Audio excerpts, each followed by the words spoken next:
Hello, and welcome aboard the Dream Harrier, the ship that flies your gaming space. My name is Snake Man, the captain of the ship, and you're the captain for the final voyage into 428 Shibuya Scramble. This is kind of a lie. This is the finale, don't get me wrong, of the story, but I do not think this will be the final voyage. Because there'll probably be a stream that we go through and try to find all the bad ends and all the alternate things. Probably. I don't know. We'll see. We'll see if that's interesting. But yeah, welcome. Welcome Plombo, welcome Kajarden, welcome Kurzlachi. I do like to have a lot of arrangements and remixes and covers of game music. Instead of the actual game music. I think it's because I've heard the game music like so much already that I find the arrangements kind of refreshing. Especially like old time CD releases of like Capcom and Taito and stuff. They would do these like CD releases and they'd have like really bad recordings of the arcade sounds, and then on the bottom we'll have like here's two arrangements, and the arrangements are kind of fire. I really like the old school arrange albums. Plombo says there are also a couple of short extra chapters, so yeah, I don't know how long this is going to take. I clicked the window, which activated the game, so I guess let me get the controller. I still have control, that's always good. We have 2 endings and 38 bad ends. We've been at this for 32 hours and 58 minutes. We are on to 1800 o'clock. It says 6 o'clock. 6 o'clock p.m. We only have 3 playable characters now. We are down to Kano, the rookie detective who has a fire lit in him. He has faced his mentor, and now he's decided he needs to step up and finish the job. We have Achi. He's currently in keep out. Achi is the one who rescued Hitomi, has been by Hitomi's side this entire time. Turns out his father was an accomplice to the kidnapping because he was very desperate in order to get a heart for his daughter, or Achi's sister. So yeah, Achi has been with us since the beginning. In fact, Kano and Achi were the tutorial characters at the first hour. And then we have Minorikawa. He still isn't wrapped up in everything. Well, I mean, he is, and he isn't, right? He saw the explosion. He talked to Osawa. He told Osawa the information Osawa wanted. But he currently is on his own, trying to get the paper done. He is currently scrambling to get to where the SOS gang are at. Yeah, the one time he did kind of mix up with like another character for a bit. He was taken away by security. We actually got 2 bad ends out of that one. So I'm gonna... Jeez, I don't know who to start. Kano or Minorikawa? Kano is currently in the main group of people doing stuff. And I assume it'll lead to Achi. But Minorikawa could be interesting. Let's give our boy a shot. We like him a lot. Right, the last thing that happened was as they were scrambling, Chiaki tripped and hurt herself. Hang in there, Chiaki. Just keep it together. Minorikawa rushed to her side and offered her a hand. Surely it hardly matters at this point. You're not going to make it on time regardless, Katayama said coldly. And in any case, if 4-star general gossip doesn't get released, It's Mr. Toyama's who's going to be in trouble, not you. This guy, he looks like he would be in like a tokusatsu as well. Like, I know Kano is in a Kamen Rider. This guy also looks like he'd be like the rival Kamen Rider, or like the cool, unflappable cool Sentai. Not the lead, but you know, the cool one. I dare say the world would be better off with one third-rate gossip rag less. With one third-rate gossip rag less, anyway. Yeah, I think we looked this up. Kano's actors in Kamen Rider. I forget which one. That was so many weeks ago. Shut your mouth! Chiaki snapped. Oh no, even her glasses got broken. If the gossip doesn't come out, I am going to be in trouble. An article I've written is supposed to be in next month's issue. It's a piece I've worked my very hardest on to the very end. A piece Mr. Mino saw fit to put in print. And so if that goes away, if all of that goes away, yeah, I'll be in trouble, all right. Chiaki's legs wobbled as she struggled to get back to her feet. It looks like a nasty cut. A nasty scrape. Chiaki, Katayama said, your zeal is a marvelous thing. Worthy of admiration, even. But when it comes to work, results are all that matters. I'm sad to have to put it that way, but I must be honest, it's just common decency. He said that a lot. Yeah, I mean, yes, it's very much like fake blood and paint. But, you know, if it was that much blood, it'd be quite discreet. Katayama glanced at his pocket watch. You have 57 minutes and 10 seconds remaining. At this rate, you won't even make it to the interview venue before your time's up. Frankly, I don't think even a further extension of your deadline would make any difference in the end. Damn it! Minorikawa grounded his teeth. He wondered if he should just leave Chiaki here and go interview SOS by himself. He could expand the article on SOS, then work a small part of Chiaki's interview piece in to at least fill the layout.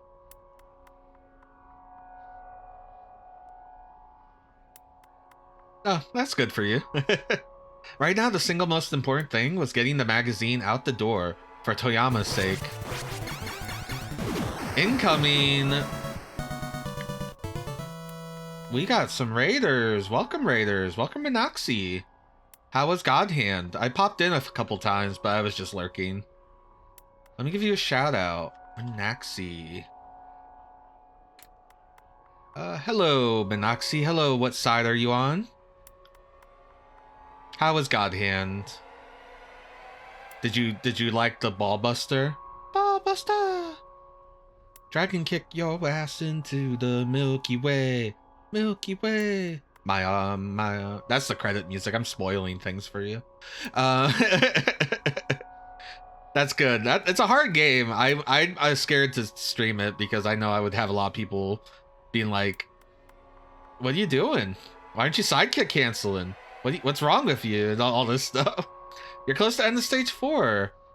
I wish I remembered what the stages are. Stage 1 is Elvis, the first time. Stage 2 is the robots.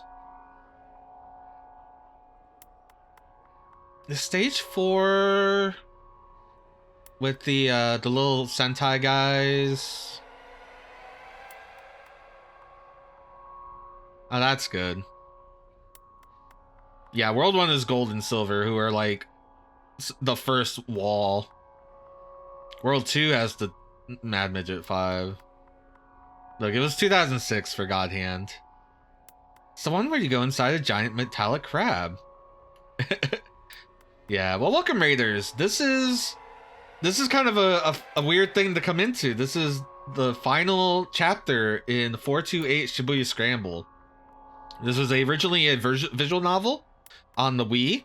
We're playing the PC/PS4 version that came out in 2018 because that's the only version that came out in English. The 2008 Wii game was Was it the first game that scored a perfect in Japan Famitsu? The Japanese Famitsu magazine? It might have been. And it's just overall a very incredible time. The thing is that we've been at this for like this game for like 30 something hours, so you're probably going to be out of the loop, but if you want to stick around and see the exciting finale, you're all welcome to. By the way, I'm Snake Man, if you ever hear that name. I'm the captain of the Dream Harrier. We're a ship that flies through gaming space. Right now we're currently playing a character who he writes copy. He writes like magazine articles and stuff. And he's trying to get a magazine out the door for his former boss, because his former boss tried to kill himself and is being hounded by debt collectors. So they're trying to get this issue out as soon as they can. But if he did cut most of Chiaki's copy, after all she'd done, he might wind up totally killing her passion for being a writer. I have to stop waffling. Professionals don't let their personal feelings dictate their decisions. I can help Chiaki work through her emotional struggles later. No, we need Chiaki. Chiaki, that's enough. The young woman got to her feet, staggering as she began to climb the stairs. I'm not giving up, she said under her breath. I can't give up now. We love Chiaki, by the way. Though obviously in pain, she struggled to keep her legs moving. Damn, I can't do it. Look how hard she's fighting to stay in the game. I can't tell her I don't need her article now. Releasing the next issue of the Gossip wasn't just going to save Toyama. It would save Chiaki as well. Minorikawa couldn't abandon either one of them. Which left him with a hell of a dilemma. He needed to make a decision. If he didn't stop wavering soon, they'd be out of time. But try as he might, he couldn't come up with a plan. Then he heard a familiar voice from behind him. If you're wondering what path to take, allow my taxi to be your guide. It's our boy! The cool taxi guy!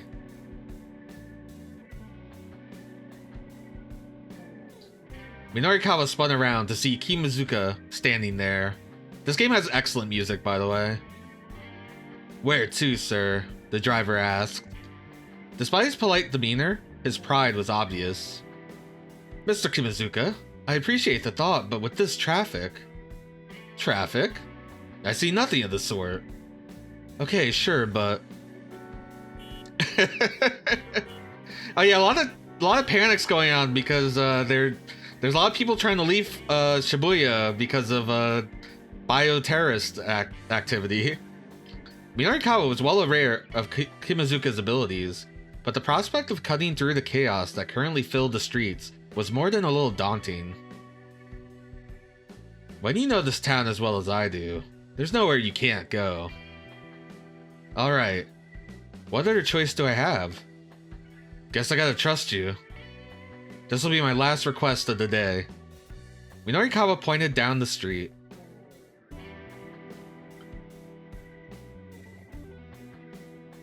So, our original goal was to go to Inferno. But... can I go to Bride? I want to see Bride. I mean, they're all in Harajuku, so... yeah, let's go to Bride. Bride, in Harajuku, you said? Kimazuka quirked an eyebrow. Is something the matter? Oh no, it's just that Bride is a martial arts pub with a limited membership. And I happen to know they've hit their cap. Oh, really? Mr. Mino, Chiaki said quietly. She tugged on his sleeve, but he ignored her and kept talking to Kimazuka. A martial arts pub, huh? He said. I could swear I'd heard that it's SOS's hangout. I like that choice was not just like him deciding to go somewhere else. It was literally him forgetting. It's an interesting place, the driver told him. The girls cosplay as anime characters, but the fighting itself is for real. Mr. Mino, Chiaki squeaked, but still, he ignored her, bemused by this new information. So that's the kind of place those SOS kids hang out in. Mr. Mino! I mean, I guess if you want to see someone get knocked out, and... What is it, Chiaki? Is this upsetting you? Inferno! Huh? We want to go to Inferno Harajuku. That's the SOS place. Inferno? Kimazuka's voice betrayed his surprise. Ah, right, Minorikawa nodded. Inferno in Harajuku. That was it. Take us there if you would, Mr. Kimazuka. To Inferno, sir? Kimazuka arched his eyebrow even higher than before. Is something the matter? No, nothing at all. Hurry up and get in. As soon as Minorikawa and the others had climbed into the cab, Kimazuka tore off through Shibuya's network of narrow side streets.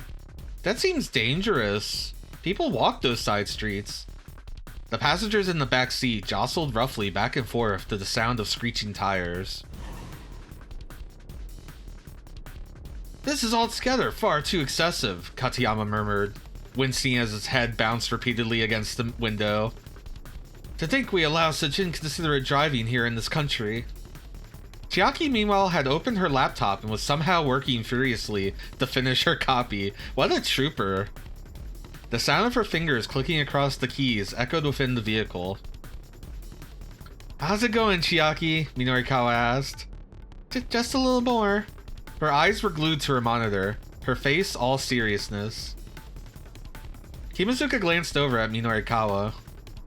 If I may ask, sir, what business do you have at this bar? Just a little interview. I hear a local gang called SOS uses the place as their big hangout. Right, in that one bad ending where we ran over Achi, Kimazuka recognized Achi. So he's aware of the SOS. You're interviewing SOS. Sir, I feel it might be best not to get too involved with that lot. There was something about the driver's warning that seemed a little off.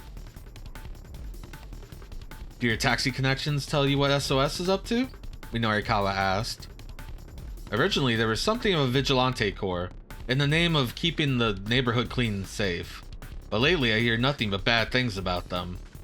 Those loan sharks had said something very similar. Minorikawa reminded himself that he'd better be on his guard. Katayama chimed in. And just how do you plan to go about interviewing a gang like this? That's nothing for you to worry about. I have a plan. Oh. And just what exactly is this plan? It's a secret. Katayama gave him a derisive grin. Clearly he wasn't impressed. Minorikawa turned to look at Chiaki. She appeared too engrossed in her copy to even hear the conversation. I realize this is for work, Kimazuka said worriedly, but do you really need to take such risks? Yes, I do. Minorikawa thought back to that look on Toyama's face. That look when he'd finally regained his confidence. He couldn't let Heaven Publishing go under.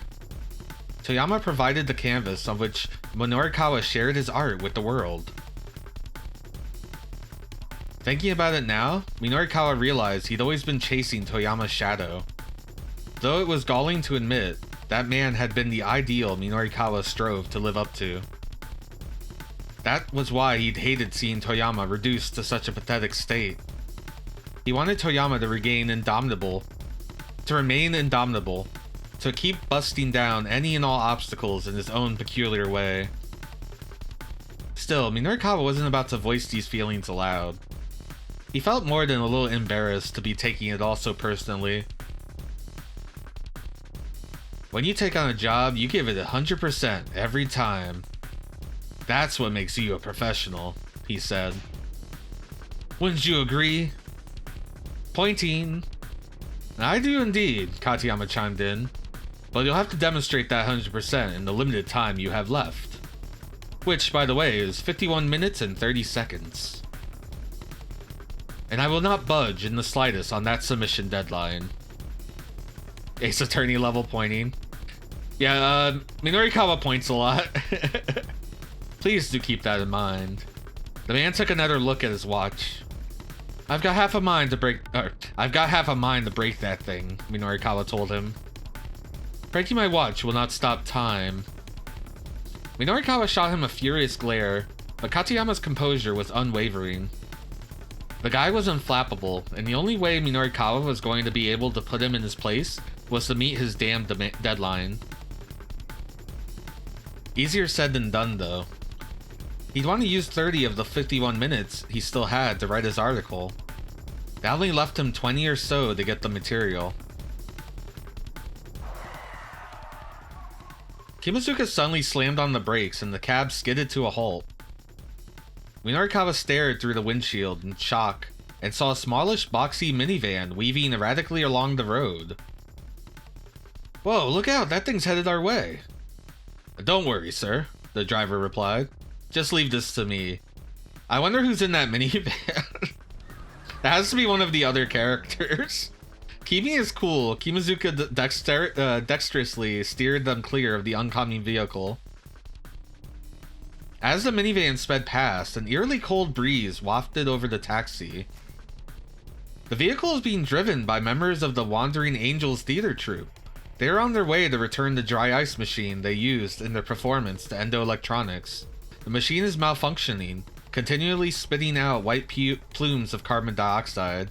The troupe members inside the van are beginning to suffer from oxygen deprivation and are driving around Shibuya in a daze. Will they be able to make it to Endo Electronics in the end? No! Roll down a window!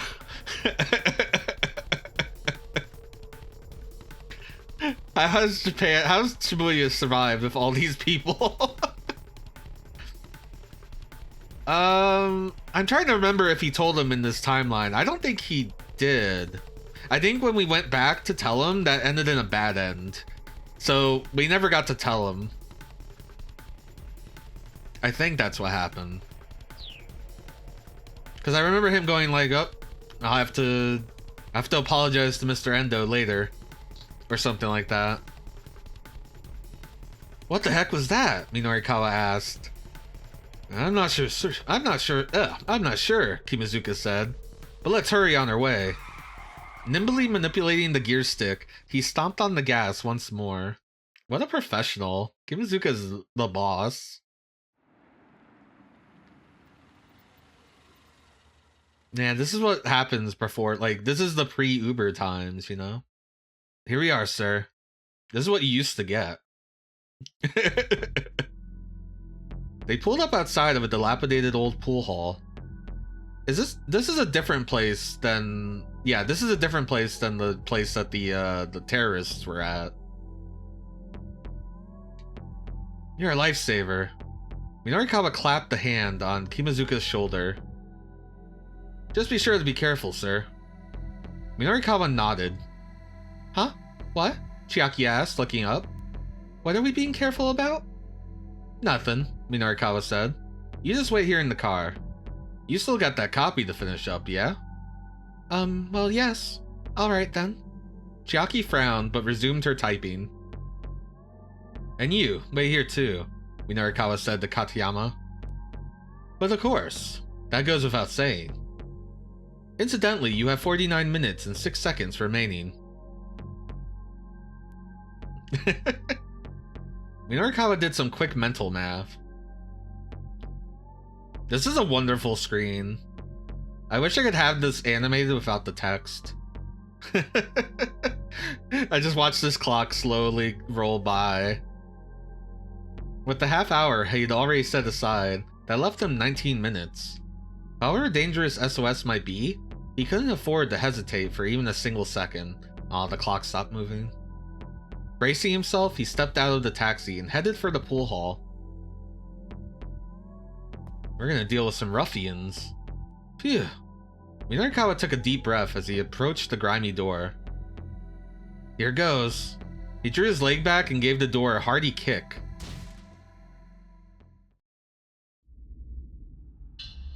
The mob of young men inside the bar turned as one at the sound of the door crashing open. Who the hell are you? Several of them started toward him, belligerently. Just calm down and hear me out, he said. I've come to interview you. Interview us? What the hell for? These were hot-headed punks, alright. They seemed to be itching for a confrontation. Minorikawa felt like a punch might come flying his way at any moment. God, if only Miku was here. Then another voice called out from further back. Hold up, guys. It was a young man seated in the far back corner of the bar. His air of authority marked him as the gang's leader. That must be Susumu, then, Minorikawa thought. When you say interview, do you mean for TV? Or like a magazine? Mind telling us who you are? The name is Minorikawa. I'm a freelance journalist. I'm doing a magazine piece about young people in Shibuya. All I'm asking is just for you guys to answer a few questions. Here's the answer to the science quiz from last time. Yay! It was methane, I was right. Methane has been tapped as a potential new energy source to replace fossil fuels or atomic power, but there are concerns about its tendency to exacerbate the global warming process. It is extremely flammable. The methane produced by food waste has been known to cause garbage trucks to catch fire. What was the question? Don't remember. That was like a week ago or 2 weeks ago. Huh? Suzume sounded less than enthused. Just 5 minutes, Minorikawa said. What do you say? Nah. I'm not in the best of moods right now. Go on, get out of here. Right, Minorikawa thought. He's gonna make things difficult. What is the fuel often called swamp gas that's commonly used in something? Yeah, it was something like that. Kajarden remembers the swamp gas part. But he hadn't expected these troublemakers to just up and accept an offer to appear in print. Now is when the real battle would begin. Guess I'll just have to write my piece without your help, then. Suzume took the bait and shot him a look. Write about what exactly? Your little warehouse raids. Warehouse raids? Suzume raised an eyebrow. What are you talking about? Really now? You're gonna tell me you don't know the boys are dealing in stolen goods? Right, he did overhear about the Endo warehouse. SOS doesn't steal, man. You don't know what the hell you're talking about. Oh yeah? Why don't you ask those two over there? He spotted the two fellows he'd seen arguing earlier at the scene of the explosion. Now he pointed them out. Their faces betrayed their alarm. Suzume glared at them. Is this true? They averted their eyes and said nothing. I asked you a question. Have you been stealing stuff? After a long moment of surly hesitation, both young men nodded. You idiots! Suzume marched up to the two of them without warning, decked them both. How dare you sully the SOS name! As the two gang members cowered, he continued to punch them repeatedly. Okay, enough with the beatdown, pointing. Minorikawa stepped up to intervene. Let's get down to business here. I won't reveal anything about the warehouse raids. In exchange, you give me my interview. How's that? Not a bad deal, I'd say. But Suzume ignored him, continuing his pummeling of the pair. Whoa, hey, nobody's gonna play nice with a guy who flies off the handle and beats on people, you know? What'd you just say? Well, look at yourself. You're clearly not the cream of the crop here, kid. At that, Suzume's fist finally fell still. The rowdy bar went completely silent. Say that one more time, I dare you. I'll put your ass in the ground. The gang's leader's eyes were red with rage. Minorikawa snorted, unafraid. Huh. That's the exact sort of line I expect from a total wuss who's all bark and no bite. Shut your damn mouth! Get the hell out of here! Oh, this is hilarious. SOS's top dog is such a yappy little puppy. Suzumu snarled like an animal. You son of a bitch! I'm gonna beat your ass! Mr. Mito! I'm all finished! Oh, Chiaki. And an ebullient voice resounded suddenly through the bar. Cheerful and full of energy, originally the term indicated a state of bubbling or boiling, so it's effectively a fancy way of describing someone as bubbly.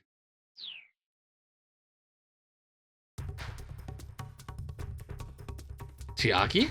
Minorikawa looked and saw that both she and Katayama had appeared in the doorway. I finished my copy. Could you please look it over for me? She thrust out her laptop proudly. Suzumu stared in bewilderment. Who the hell are you? Oh, I was under the impression you SOS folks were, being interviewed. Chiaki broke off haltingly. Yeah, you're right about that. One by one, gang members started to close in around her. Well, it's just... You look like you're really angry is all. Oh, do we now? That's because we are pretty damn angry. Good grief, Katayama groaned. It would seem that getting your interview is quite impossible. By the way, you only have another... You shut up, Minorikawa snapped as Katayama peered at his watch. Just leave this to me. You two hurry up and get out of here. No way, Chiaki said. This is when we learned that Chiaki is also a bride fighter. What? Why not? Because I want you to read my copy, Mr. Mino. I love that she calls him Mr. Mino. She looked him right in the eye.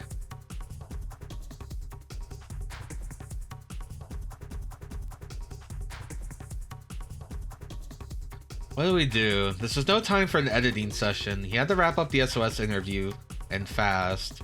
He didn't have much of a choice. He postponed the interview to read over Chiaki's copy. He understood how she felt, but this place was too dangerous. It was time to get Chiaki and Katayama out of here.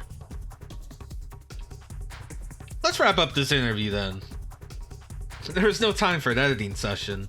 He had to wrap up the SOS interview, and fast. Alright, Minorikawa said. I'll read it after I'm done with this. No way, Chiaki repeated. I'm not leaving you all by yourself in a place like this. She refused to budge. Enough of the chit-chat. One of the gang members reached out to grab Chiaki's laptop. Hey. Knock it off, don't touch that. She struggled to resist. Leave the girl alone, you scumbags, Minorikawa barked. The young men in the bar stopped and turned. Suzumu was quick to respond. Screw you, man. Who are you calling scumbags here? Any guy who raises a hand to a lady is a scumbag. If you're looking for a fight, you can fight me. Just get your hands off the girl. Minorikawa did his best to look unafraid as a couple dozen vicious gazes now turned back on him. Bring it on, Suzumu said. Hey, someone go stand lookout out front. He snapped his fingers sharply. Get him. At the signal, Suzumu's men quickly closed in on Minorikawa. It was like being caught up in tsunami. He took a hard punch to the face, and his vision went blurry. Before he could react, he was hit again, twice, thrice, with punches and kicks. This is the Minorikawa gets his ass kicked ending. The moment his first assailant paused, another joined the assault. 4 blows, 5 blows, 6. Minorikawa lost count somewhere around 30. A metallic taste filled his mouth, and he could feel his consciousness fading. All the strength was being battered from his body. He couldn't even tell if he was standing on his feet or lying on his back. I get the feeling that we might need Achi's help for this. Then finally, he felt himself crumple to the floor.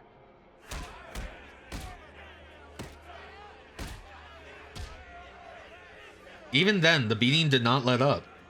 As he writhed helplessly, the young men kicked him in the gut over and over. "Stop it," he heard Chiaki shriek. "You're going to kill him."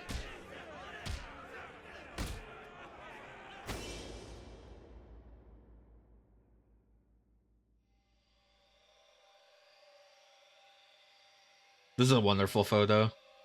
Eventually, Minorikawa forced himself to go limp. Finally, the kicking stopped. "Aw, crap," one of the thugs muttered, sounded panicky. "Did we take this a bit too far?" "Mr. Mino!" Chiaki rushed to Minorikawa's side, sobbing. "Please," she cried out, "answer me." He held his breath and said nothing. "Mr. Mino?" Tears streaked down her cheeks. She shook him desperately. Don't worry," he gasped out at last. Maybe. Holding up a hand to stave her off. It's not like I've had many choices to affect this yet. She let out a yelp of surprise, staring at his battered face. He could feel blood trickling from the corner of his mouth. He turned his grisly visage on the gang members as he painfully rose to his feet.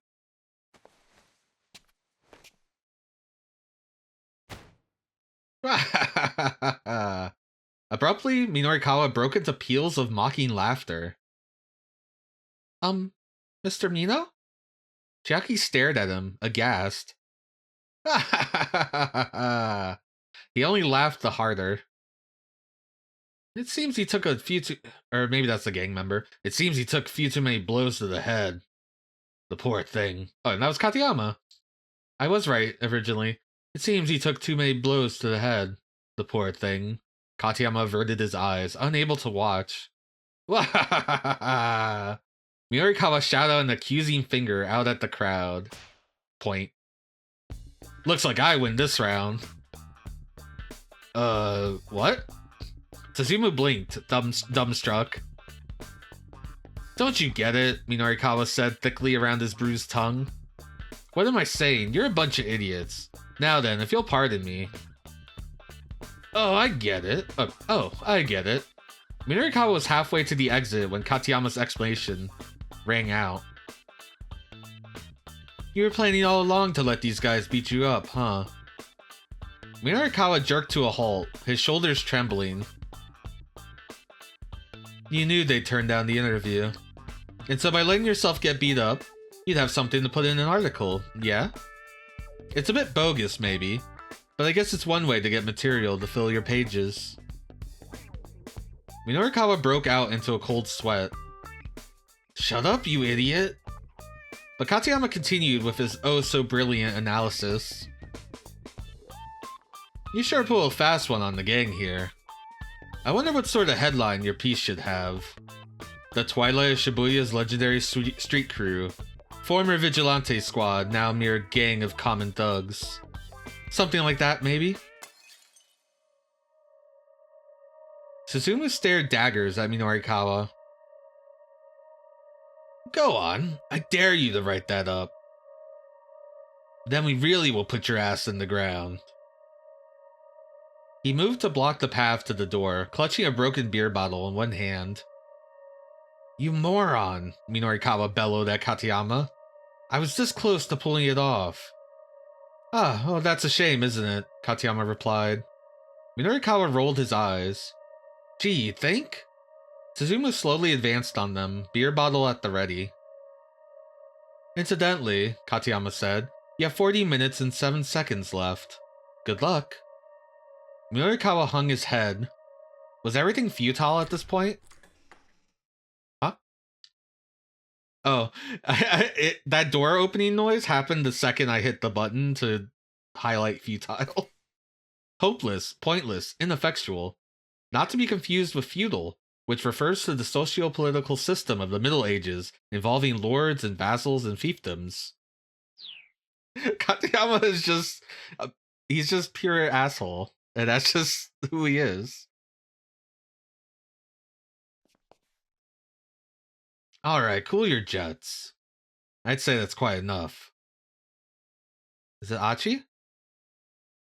Oh, it's our driver. Suzumu stopped and spun around. Kimazuka had entered the bar. The taxi driver stared out sternly from behind his sunglasses. All the young men in the bar fell silent. Minorikawa and his companions exchanged glances. Oh man, you?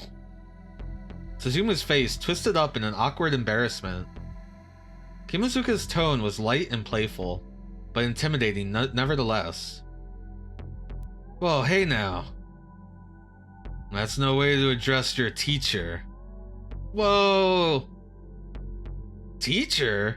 Minorikawa blurted in disbelief. Kimazuka nodded. Yeah, until last year I used to be a teacher. But I got into a bit of a dispute with my school, so I moved on. These guys in here are all former students of mine. Sorry that there's such a bunch of good-for-nothings. Wow, Chiaki said. I'd have never guessed. I thought since I wasn't their teacher anymore, it wasn't my place to butt in. But I couldn't sit idly by and let one of my customers take a beating. Kimazuka turned back to Suzumu.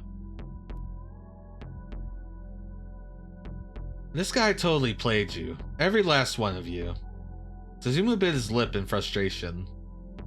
Still, it's hard to imagine anyone would want to take a beating from this many guys all at once. So it's hardly your fault for falling for it. Kimazuka had switched gears from taxi driver to street smart mentor. You guys lost this one, he said. And for that, you need to give him his interview. No way, Suzumu looked disgusted. Look here, kid, Kimazuka said. Let yourself save some face and help the man out. And maybe you won't come off as a bunch of total idiots in his article. He flashed an amicable grin.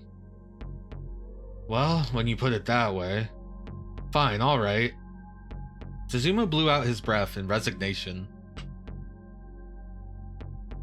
Suzumu, you can't just let yourself cave like that. Oh, it's this guy. The remark had come from a particularly nasty-looking young fellow who slouched on the bar sofa. Minorikawa recognized him, the kid he'd encountered earlier that afternoon, wandering around with a wooden cudgel. You shut up, Kiryu, Suzumu said. So what, you just gonna let SOS make a mockery of itself? Kiryu demanded. The gang leader let out an annoyed growl, but said nothing. And you still think you've got what it takes to run Shibuya? Shut up. I've already said I'll do it. Kiryu sneered sullenly at Suzumu's outburst.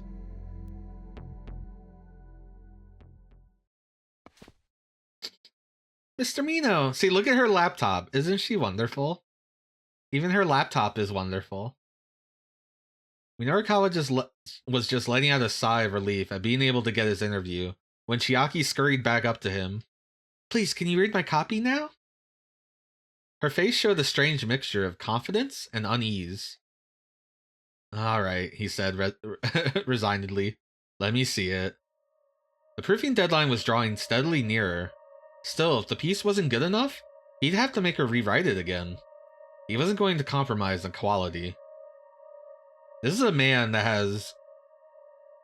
He knows his values. He sticks to them. Bracing himself, Minorikawa stared at the monitor. Chiaki swallowed hard, so anxious that it was audible. Meanwhile, the gang is just watching this.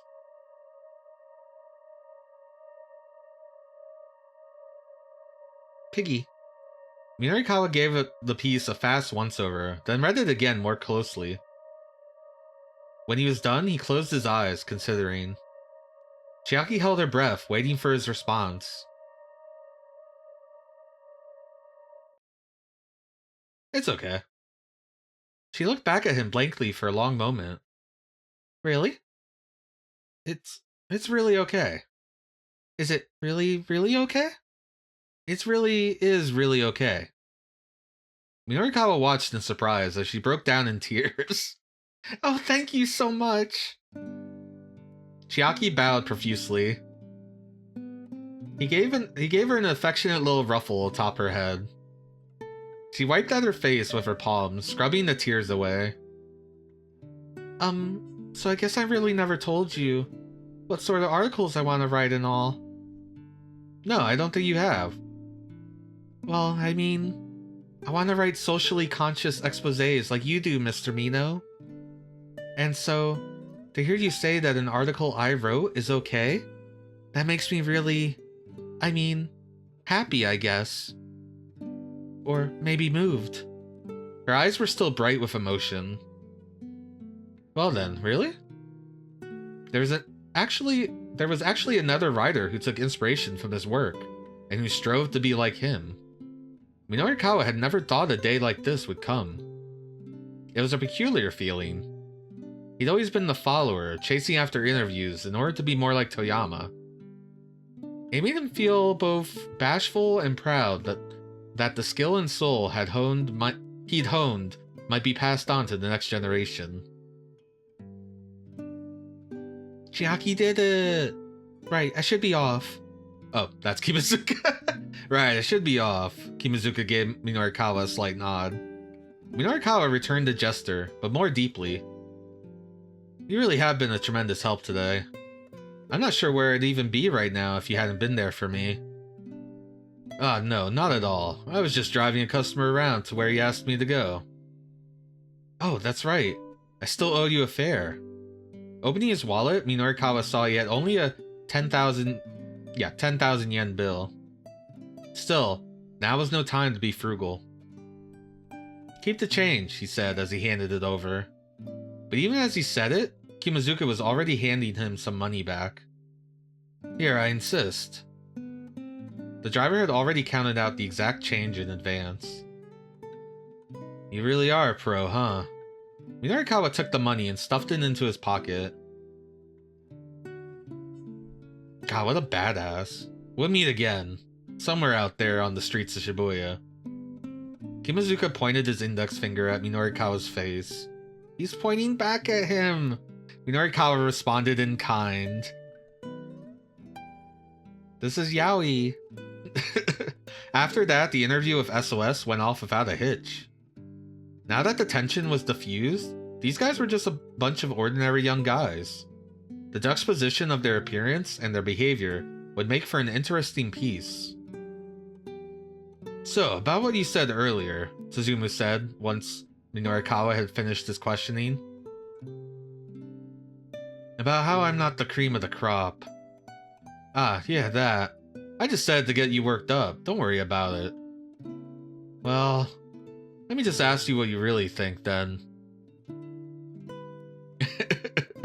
I mean, he did break into their hangout and then started bossing them around. How do you think I could be a better leader? I don't know. I'm not really the sort of guy who wants to stand at the top, you know? But I guess I could tell you two things that'll make things go more smoothly with you and your buddies. Suzumu leaned in, listening intently. Forgiveness, and also trust. Minorikawa chewed over his own words. The events of the day replayed in the back of his mind. He'd forgiven Toyama for his faked suicide. It wasn't fake. Well, the second one was fake. The first one was very much a real attempt. And trusted that he'd regained his reporter's edge. He'd forgiven Chiaki for her bungled interviews, and trusted that she'd grow as a journalist. In the end, that's what it was that had helped him through: forgiveness, followed by trust. Tsuma grumbled softly. Forgiveness and trust, huh? Doesn't sound so easy. People gravitate towards somebody who can handle things when they get tough. With that, Minorikawa got to his feet. This did not go the way I thought it would. Now we've got all the articles we need covered. Chiaki rushed over to his side. Well, I guess we still need Mr. Toyama's piece. Yeah, how are they gonna get that to him? I just got off the phone with my office, Katayama said casually. It seems they've already received data from him. Whoa, what? Guess he really can get the job done when he applies himself.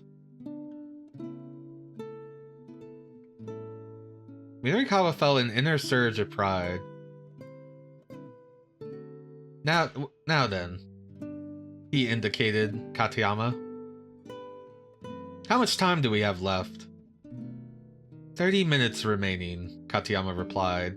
Wow, on the spot. Eyeing his watch. What do you mean you only now agree that Minorikawa is a relatively charismatic person? He's done some magical things in this visual novel. 30 minutes, huh? Looks like we might make it out after all. Chiaki, laptop. Right. With a beaming grin, Chiaki held out her computer. Minorikawa got ready to start typing. But then a young man barged into the bar. It's Achiendo. He's come to ask the members of SOS to help with the planned operation down at the Scramble. Whoa! That's cool. I didn't know he was doing that. Do I go to Achiendo? Or do I finish out Minorikawa? Let's finish out Minorikawa. I guess I wonder if that's how Minorikawa gets wrapped up in the big group. The newcomer hurried over to where Suzumu was sitting and promptly prostrated himself on the floor. Whatever this was about, it looked like a big deal. Who was this kid? The gang's feelings looked decidedly mixed. Whoever's got these striped pink socks... Oh, no, that's Chiaki, right? Chiaki has the striped pink socks. They're good, I like them. I need people to bring a guy down. I'm here to ask you for help. I know I have no right to ask you this. But please, I really need your help. Theme of Achi! As Minorikawa listened to the young man's conversation with Suzumu, he could feel his blood start pumping. It sounded like they were talking about the terrorist plot in which Shibuya had become embroiled. I like that it's just kind of like, oh yeah, there's this whole terrorist plot going on, and like bio-terrorist and virus that kills people in 24 hours. But I gotta get this fucking magazine done. Hey, Chiaki? He said quietly. Did you hear that just now? I did. I'm not sure I follow all of it, but it definitely has the whiff of a major scoop. I mean, he witnessed the van exploding, and then he overheard Kano and Jack. It's Jack, right? Jack Stanley. He overheard Kano and Stanley talk about the virus, and then he confirmed that it was like a big virus thing when he talked to Osawa. But he doesn't have like the details. He got a promise from Osawa that Osawa would tell him everything he wanted to know after, you know, after Minorikawa got done with this. Yeah, he doesn't know about Alphard. He doesn't know, like, the details. He's just been on the periphery. Minorikawa shot her a daring grin. So what's the play here, Chiaki? We interview him, of course. But we only have 30 minutes left, right? So we take 10 minutes from our conversation and use the remaining 20 minutes to write up the piece. I'll help you out. You learned good, kiddo. Minorikawa ruffled Chiaki's hair again. They both blushed profusely, gripped by a surge of excitement. Why are you doing this? I can't make any sense of it whatsoever. Oh, that was Katayama. Katayama stood peering at them skeptically. If you write up the piece you just did, your interview for, you'll make your deadline. Why go out of your way to trouble yourself further? It's no trouble, Minorikawa said. I'm just doing what a professional does. That's all. Katayama let out a solemn sigh. Good grief. Do you think he's going like yada yada?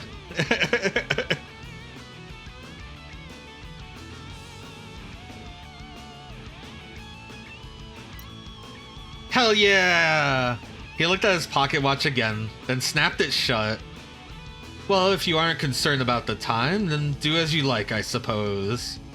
I'll admit, you've made me quite curious to read this magazine you're putting together. Minorikawa and Chiaki rolled their eyes as they turned away. Already, they were making their way over to Suzumu and his gang. The interviews aren't over until you have what you need. This is the words of Toyama.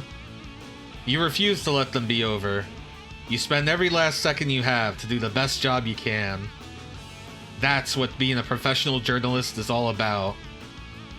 Minorikawa cracked his knuckles and stepped between the two young men. Sounds like you got an interesting story. Mind letting me hear it too? This is like Goku energy. Wow, you must be strong. This is very much Goku energy. I feel this is the end of Minorikawa.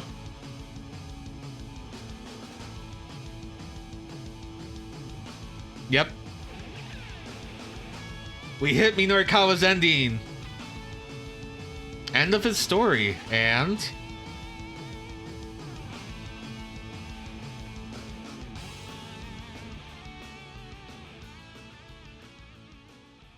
that was pretty good. Minorikawa was a pretty good guy. Minorikawa is wrapped up in the books. He is done. So now we have a choice. Do we jump to Achi through Minorikawa's jump point?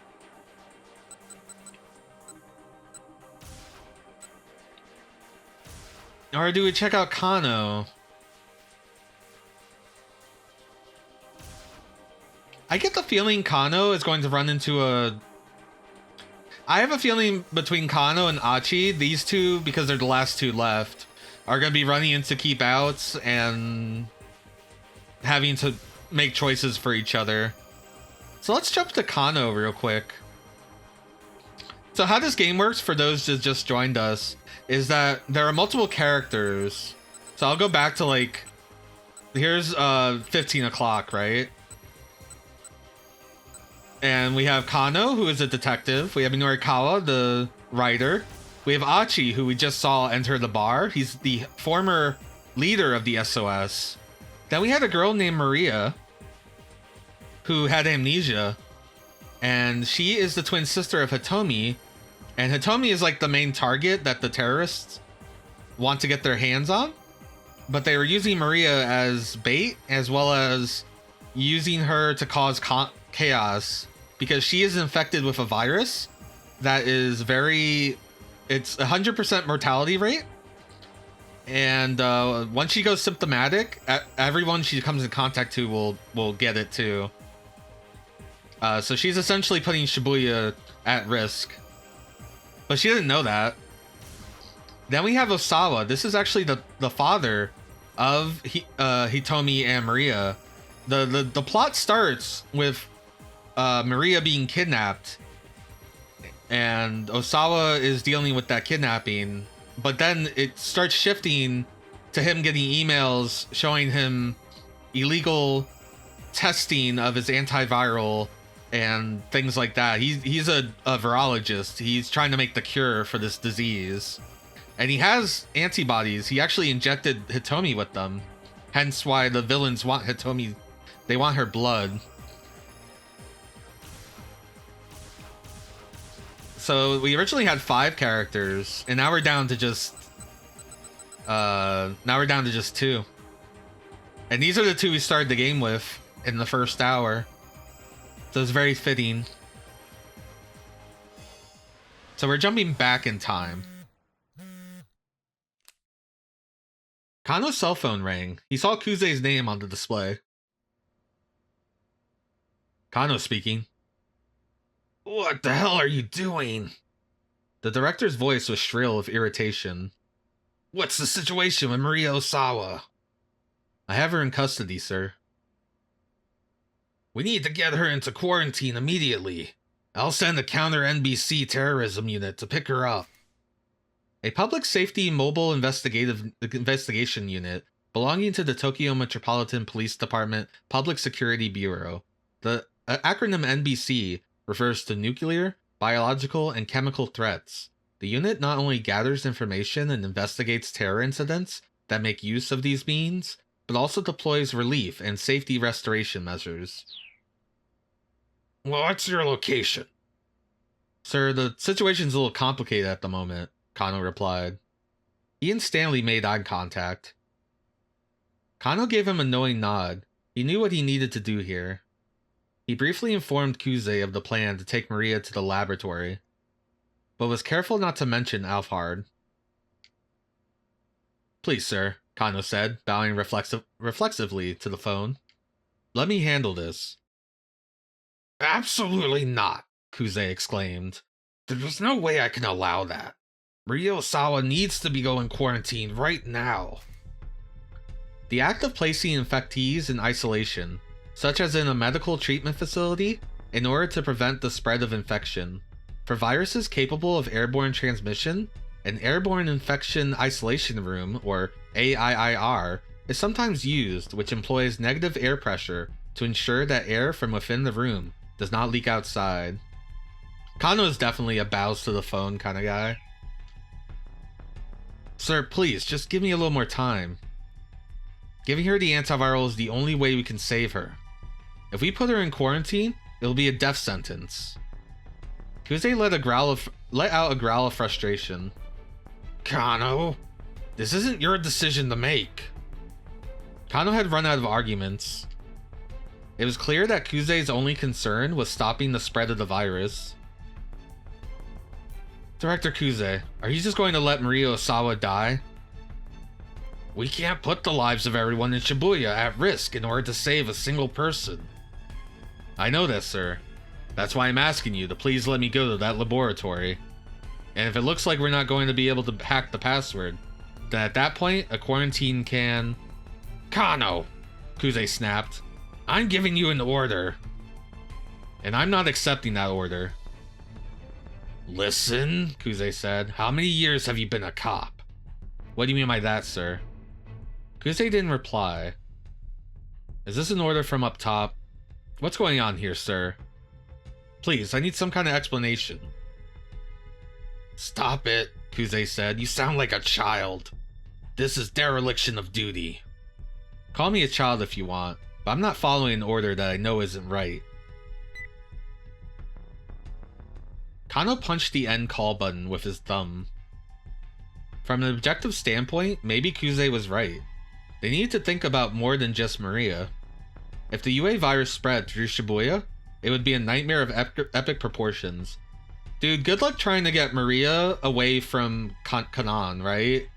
Like, okay, we're gonna take Maria into custody, and then Kanan will just kill you. You will be dead in like 5 seconds. Kano understood that perfectly clearly, but still. He looked down at Maria's face as she lay collapsed on the floor. This girl was still alive, and Kano couldn't stand idly by and let a living, breathing person die. Consequences be damned. He wasn't going to be the one to weigh the worth of someone's life. As he stood, still clutching his cell phone, Stanley gently set a hand on his shoulder. You did fine, he said quietly. Alphard is in possession of the UA virus. The people of Shibuya are already in danger. He may have already released the virus in the city. If he hasn't, he may do so at any time. Right now, what we need to do now is to get that antiviral and arrest Alphard. You made the right choice here. Thanks, Stanley. I appreciate hearing that. Stanley gave Kano a slap on the back. They're friends. They love each other now. He was right. At this point, they needed to focus on the things they could still accomplish. So guys, Achi stepped forward. Who's going to take Hitomi's sister and Kanan to the lab? Maria was in no condition to walk, so they were going to have to take a car, which meant they needed a driver.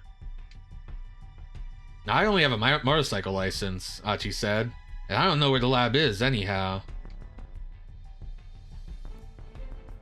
I should go with Maria alone. Kanan looked over at the others. There's no way of knowing for sure when she might become contagious. We shouldn't needlessly risk exposing more people to infection. She knelt down to gather Maria in her arms. Is Osawa here? In that case, I should drive. Kano whirled around at the sound of a new voice behind him.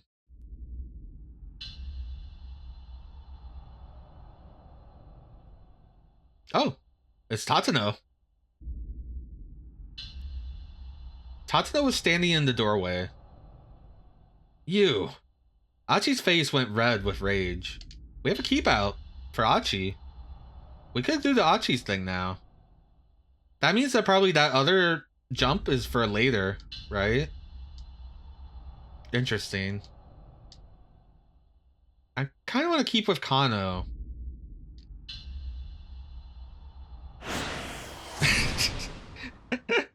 That's what I get. You know what, video game? You got me.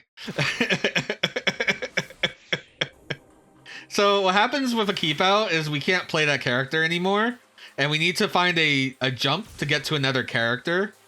So Achi currently cannot be selected, so we do need to use a jump to get to Achi. So we're gonna use our jump point. It's a funny game. Also, this guy was for the entire time of Achi's playthrough has been chasing Hitomi in order to shoot her, in order to get her heart for his best friend's daughter. It's kind of real fucked up. He got taken down by Kanan earlier.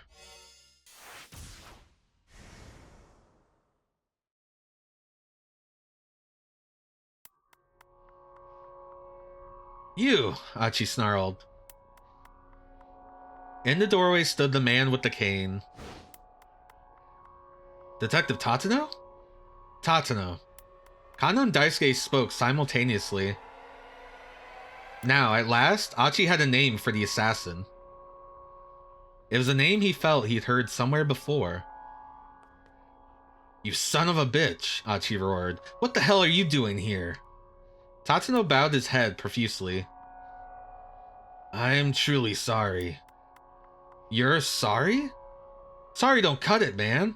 Not after what you were trying to do to Hitomi.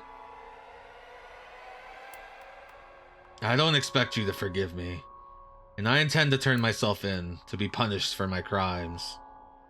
But before I do that, please let me do what I can to help you. I like that they're all like, who's gonna drive? Stanley has a vehicle at the location, right? Well, I guess they had to abandon the vehicle, right? They abandoned it to go on foot because of traffic. I think you've helped enough. Achi grabbed Tatano by the collar and drew back his fist. Kano moved to stop him, but Tatano held up a hand. No, it's alright. Let him do as he pleases. There was no trace of the menacing expression the man had worn in their previous encounters. Achi scowled but lowered his fist, then released his hold on Tatano's collar. Fine, Hitomi's sister needs help, so we do need a driver right now. Make sure those two get to the lab and back safely. That'll make up for that punch I didn't give you just now. Thank you, I am so sorry. Daisuke stepped forward. No, I'm the one who should be apologizing. I'm the one who got you caught up in this. Daisuke, we really didn't grow up to be very good people, did we? No, guess not. The two men stared bleakly at each other, shoulders slumped. We're pieces of shit, huh? In the end, Tatano said, I guess we were just trying to run away from our pain. Yeah, didn't expect my own son to be the one to teach me that. Achi's turned out to be a fine young man. He is Kotane's boy, after all. These two are childhood friends who they were both they were in like a love triangle with Kotane. Like both of them were interested in her. Daisuke over here who's facing us ended up marrying her and having kids. But then during a encounter where Tatsuno was walking Kotane to the bank, and Daisuke met up with them in the park, there was like a drugged out killer, and he ended up taking her hostage, or ended up taking her and then stabbing her, even though Tatsuno shot at him. So they Tatsuno felt guilty that he let Kotane die, and Daisuke felt like Tatsuno, killed her, basically. And then Daisuke's daughter is currently in the hospital, and she has like a rare blood problem. She has a rare blood type. And Hitomi, the sister of Maria, Maria's the one that's passed out. This is hard. There's a lot to explain. There's a lot that's happened. Hitomi has that rare blood type, and so Daisuke told Tatsuno to kill her. There, that's all that was going on. Guys, Achi stepped into the middle of their solemn heart-to-heart. You can get sappy all you want later. Dad, once this is over, we're going to go see Suzune, okay? But also, you're going to be in handcuffs. That was kind of fucked up what you did to this dad. Sure. Daisuke nodded heartedly. Hold on, Kano spoke up, turning to Stanley. If these two take Maria to the lab, that just leaves us two to apprehend Alphard down at the Scramble. Is that going to be enough? I mean, Alphard's not going to show up without a plan. The more people we have on our side, the better. And I doubt we'll be able to get any help from the police. Good point, Stanley agreed. Hey, Achi said, I'm here too. And I'm going with you. I'll keep Hitomi safe. Oh look, good news, Kano. Now we have 3 people. Stanley let out a sardonic laugh. Kano frowned. Achi, I appreciate the offer, but having 3 people instead of 2 won't make much of a difference. When you're not sure of the enemy's exact plan, you really need strength in numbers. If we could set up a dragnet like the task force did this morning, that'd be ideal, but... Come on, detective, Achi said. Don't you have any idea what sort of approach this psycho might take? If I were Alphard, Kano mused, then I suppose my biggest problem would be figuring out how to get away. Ugh. My biggest problem would be figuring out how to get away after I'd taken Hitomi's blood. Stanley nodded in agreement. I'm betting he plans to involve the UA virus, he said. If, for instance, he tells us he set up a device somewhere to spread the virus throughout Shibuya, that prevents us from taking action against him. Achi swallowed hard. This guy wanted to unleash a killer virus in Shibuya? If he succeeded, then the town Achi had known and loved all his life would become a graveyard. Of course, that's mere conjecture, Stanley murmured. Quite frankly, even I can only guess at what he's going to do. His expression was grim. Strength in numbers, huh? Achi said. So you're saying we absolutely need more people, is that it? Essentially, yes, Stanley replied. But not just anyone, mind. If it's not a group that meshes well, it'll hinder more than help. Kano folded his arms across his chest. He looked perplexed.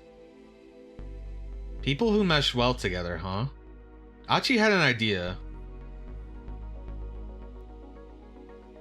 We know asking police is not going to do anything, and it'll probably be a really boring bad end. If it even is a bad end, Kano goes, no, that's stupid. I just told you that's a bad idea.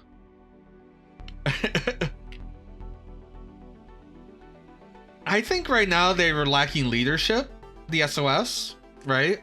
That's the idea, right? Suzume took over, and SOS started becoming more of a violent, evil gang, and then people under him started stealing, which he doesn't want. He's clearly still kind of wants the old SOS, but he's not like a strong enough leader. But because of Minorikawa's talk, and probably the conversation he's gonna have with Achi now, That might do it. And SOS might mesh. Of course, there's the asshole. And that's probably has to get dealt with. The guy who's trying to take over the SOS and be the big guy, and the guy who stabbed Achi. Remember that? Did he stab Achi? No, that was High School Musical stabbed Achi. The guy who beat Achi with like a wooden 2x4. Yeah, Kiryu. He could as SOS. If there was anything he could do, it was that. It was a selfish request, he knew that. Suzumu would probably be furious with him, but Achi would just have to deal with that. Even if his old pals wouldn't forgive him, if they understood that they'd be helping protect Shibuya, he was sure they'd step up and take action. After all, the whole point of the gang was that it was made of people who loved their town. Can you give me half an hour? I'm gonna try and see if I can rustle up some people. Kano straightened himself up. You think you can do it? Achi nodded assertively. Just wait here for me, okay? He said to Hitomi. She gave him a worried smile. Alright, I'll be waiting. It'll be okay. Achi did his best to sound reassuring. I promise I'll bring back some help. Hey, aren't the theater troupe people heading their way also at some point? He knew where he needed to go. The pool hall in Uraharajuku, that was his old gang's main hangout. Running at top speed, he could probably make it in about 10 minutes. Alright. Rushing out the door with a battle cry loud enough for Kano and the others to hear from back inside the shop, Achi sped on his way. I know I'm gonna get another keep out. Oh, I didn't. We have the Kano jump point. Traffic on Dogonzaka was at a near standstill. Had there been some kind of major accident? As Achi ran along the roadside, he heard a middle-aged man screaming angrily. You've got to be kidding me. What do you mean no trains are stopping by Shibuya? The guy was red in the face. I know this is probably the wrong thing to do, but I need to find out how Shizuo is. What the heck is going on? Achi felt compelled to stop and check things out. Calm down, Dad.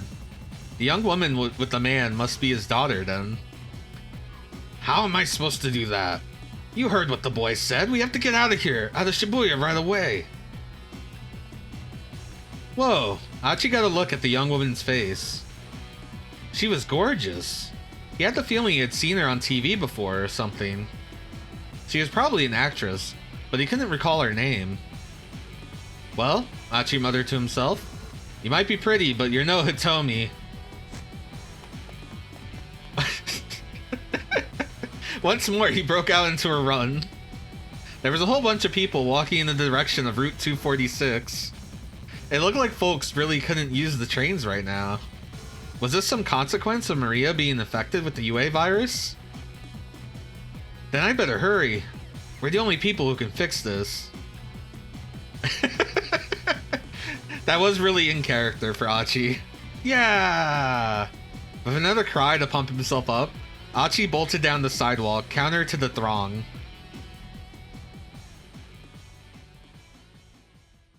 Chat, we love Achi, but he's really dumb. He's also real hot-blooded and, that kind of shit. Finally, he arrived at SOS's hideout. Two young men were standing by the door as lookouts. Achi recognized one of them. It was a kid whose so-called buddies had tried to shake him down earlier that afternoon. They roused themselves as Achi approached. Hey, I need to see Suzumu. No can do, he's in the middle of something right now. The lookouts made no move to let him through. Achi felt a surge of resentment towards Suzumu. If he'd still been with SOS, he'd never try to post members on guard duty like they were low-ranking Yakuza thugs. Achi pressed again. Please, I need to see him, it's important. Fine, let's look at how to do this the hard way. Achi forcibly shoved the two of them aside. I'm gonna try to plead with them, because we saved one of them before. So he might feel like he owes us that much at least. Achi pressed again. Please, I need to see him. It's important. Just tell him Achi's here. He'll make an exception. At the mention of his name, the two lookouts exchanged glances. Alright, I'll go ask him. One of the lookouts headed inside, leaving Achi alone with the kid he helped out earlier. Do they always stick you on guard duty? The boy didn't reply. Back when I ran SOS, we never needed anyone on lookout. We were just a bunch of guys who loved Shibuya, and who had a fun time hanging out with each other. That's all it was, really. It's not Susumu's fault the SOS changed, the boy said, somewhat fearfully. Lately, it's Kiryu who's been driving things.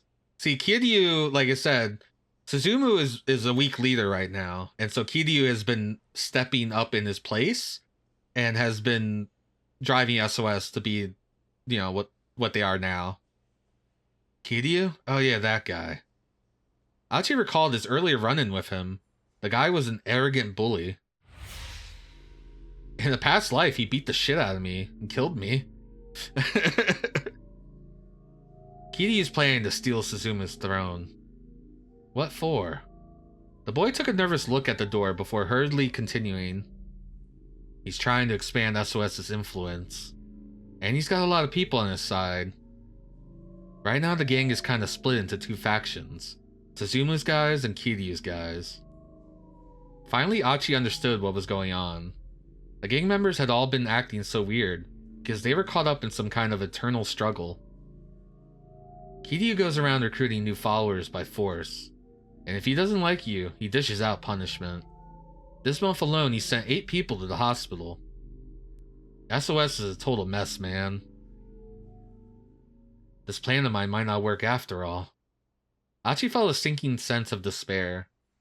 If SOS was ravaged with infighting, it was doubtful they'd heed the dangerous request he had for them. But even still, I want to be part of this gang, the boy muttered. Achi peered at him in surprise. Why? They shake you down for dues, stick you on guard duty. That's not a decent way to treat someone. I look up to Susumu. He treats me like he would anyone else, even though I'm way down at the bottom. And it's not just me. Susumu always puts the members of the gang before himself. That's why I want to stick with SOS. See, Susumu never wanted to be the leader, but because Achi had to bail, and he bailed in like the worst possible way by like angering all the members of SOS, like Susumu had to become leader and he just didn't know what to do, you know? Aha, so that's it, huh? Susumu really had been trying his best. And the members of SOS, some of them, at least, admired him for it and stuck by him. Thanks, Achi said. The kid gave him a dubious look. Achi didn't know if Susumu would help him or not, but he knew it was still worth putting their disagreements aside in order to ask. The door opened and the other lookout returned. Susumu says to come on in. Achi nodded and strode inside.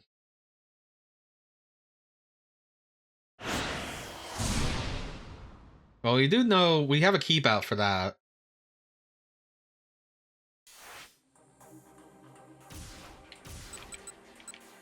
Let's stick with Achi for a bit.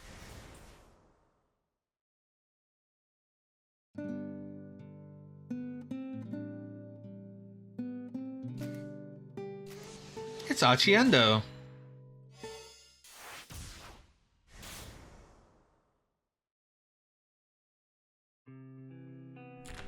The door opened and the other lookout returned. Susumu says to come in. Achi nodded and strode inside. The scent of alcohol and cigarettes washed over him. Susumu sat on the sofa on the far end of the bar. It was where Achi used to sit back in the day. What do you want? Susumu asked immediately. Achi walked up to him and then got down on his hands and knees. Huh? What are you doing down there? The hell is this all about? I need people to bring a guy down. I'm here to ask for your help. The crowd around him flew into an uproar. Peals of mocking laughter rang in Achi's ears. I know I have no right to ask you this, but please, I really need your help. Just some guy, huh? Who? He's an international terrorist trying to get his hands on some wonder drug for a killer virus.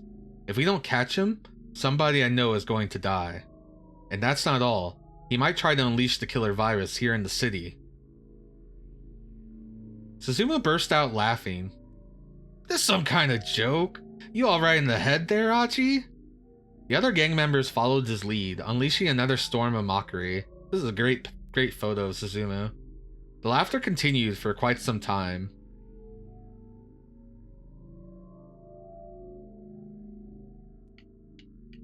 I think the time now is to be silent.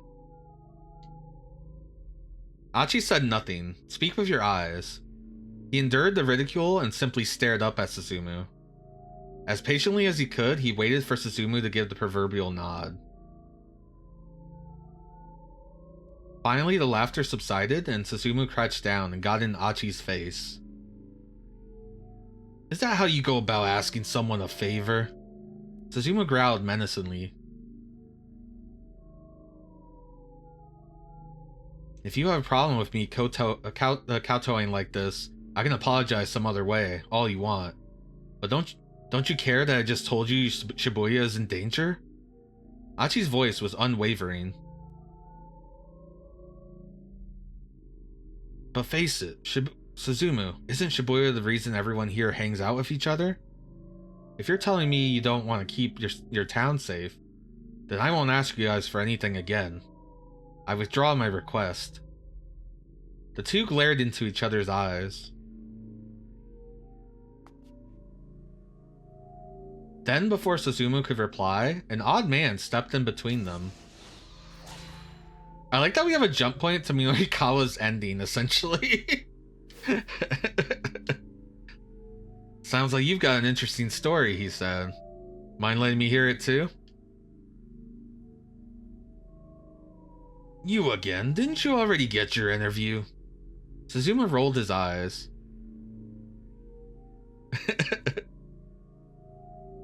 I think Grovels here might be telling the truth. The newcomer's face was all seriousness. It lines up with the information I have. Hey, Grovels, you got a second? I really like that he's calling Achi Grovels. My name's not Grovels, Achi growled. It's Achi. I'm Minoru Minorikawa, magazine reporter. And I know a bit about that stuff you were just saying just now. The killer virus you mentioned is called the UA virus. That wonder drug is an antiviral medication. And the person you know who might die is Maria Osawa. Am I right? Achi was almost too shocked for words. How did you know all that? Minorikawa ignored him and turned to the SOS leader. Suzumu, he said, something really is going down in Shibuya. What are you gonna do about it, boss? Suzumu bit his lip. He looked pretty conflicted. Sounds good to me, someone called out. Let's give him a hand. Achi turned to see where the voice had come from. It was Kiryu. You shut up, Suzumu said with a glare. Break out your rut, old man, Kiryu sneered. Achi here is right. Isn't keeping our beloved Shibuya safe what SOS does? He slipped an arm around Achi's shoulders. You're okay with that, right, Achi? Me going against Suzumu's orders to help you out?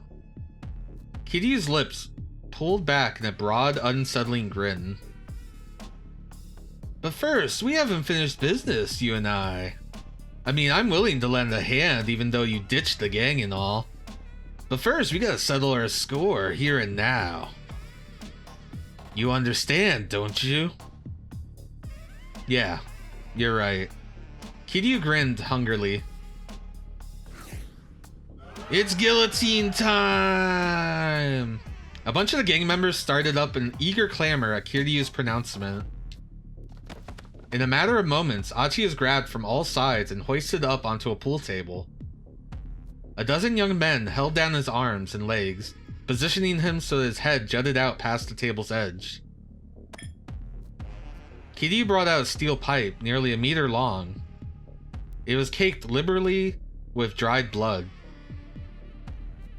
Guillotine! Guillotine! Guillotine! Guillotine! Guillotine! The men of Kiryu's faction pumped their fists in the air, chanting madly. Kiryu licked his lips as if drunk off of their cheers. Glancing to one side, Achi saw Minorikawa speaking emphatically to Susumu. It looked like the reporter was trying to talk some sense in the SOS leader. Man, today is my lucky day. I get to take the head of SOS's original head. Achi twisted his neck to peer up at him. Man, what point is there in taking my head right now? Oh my, you don't get it, do you? See, if I send you to the hospital, everyone is Shibuya. Everyone in Shibuya is going to know my name. And once I get that big ass sign over my head, I'll be able to unite this town under my banner in one fell swoop. Kiryu's eyes were crazed and bloodshot.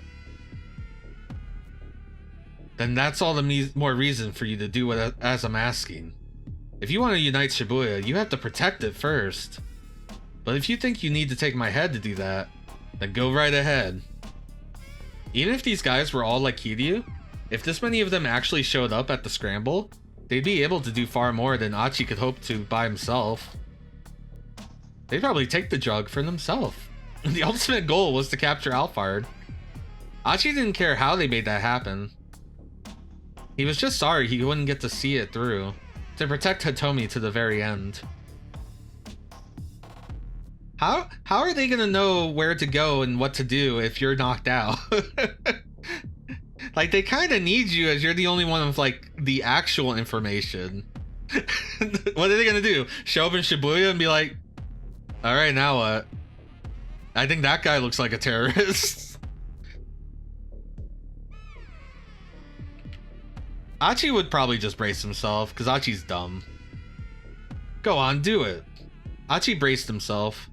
Just make sure you keep your promise. Kiryu raised the steel pipe high above his head, and then before he brought it down, he flicked the tip of his tongue from his mouth like a snake. You dumbass, I didn't promise you nothing.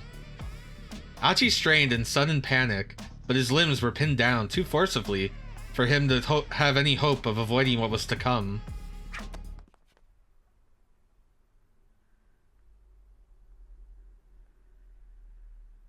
But the steel pipe never struck home. Just when it was about to smash into Achi's head, Suzumu grabbed hold of it. The hell you doing? Enough of this crap, Kiryu. Suzumu yanked the pipe from Kiryu's grasp, then tossed it onto the floor. Kiryu stood frozen in surprise. A vein pulsed angrily in his forehead. You guys too, Suzumu added, glaring at the others. Let him go. The toughs, holding Achi down, cautiously took their hands away. Kiryu let out a red-faced cry of rage. But we got unfinished business! Ignoring him, Suzumu helped Achi slide off the table.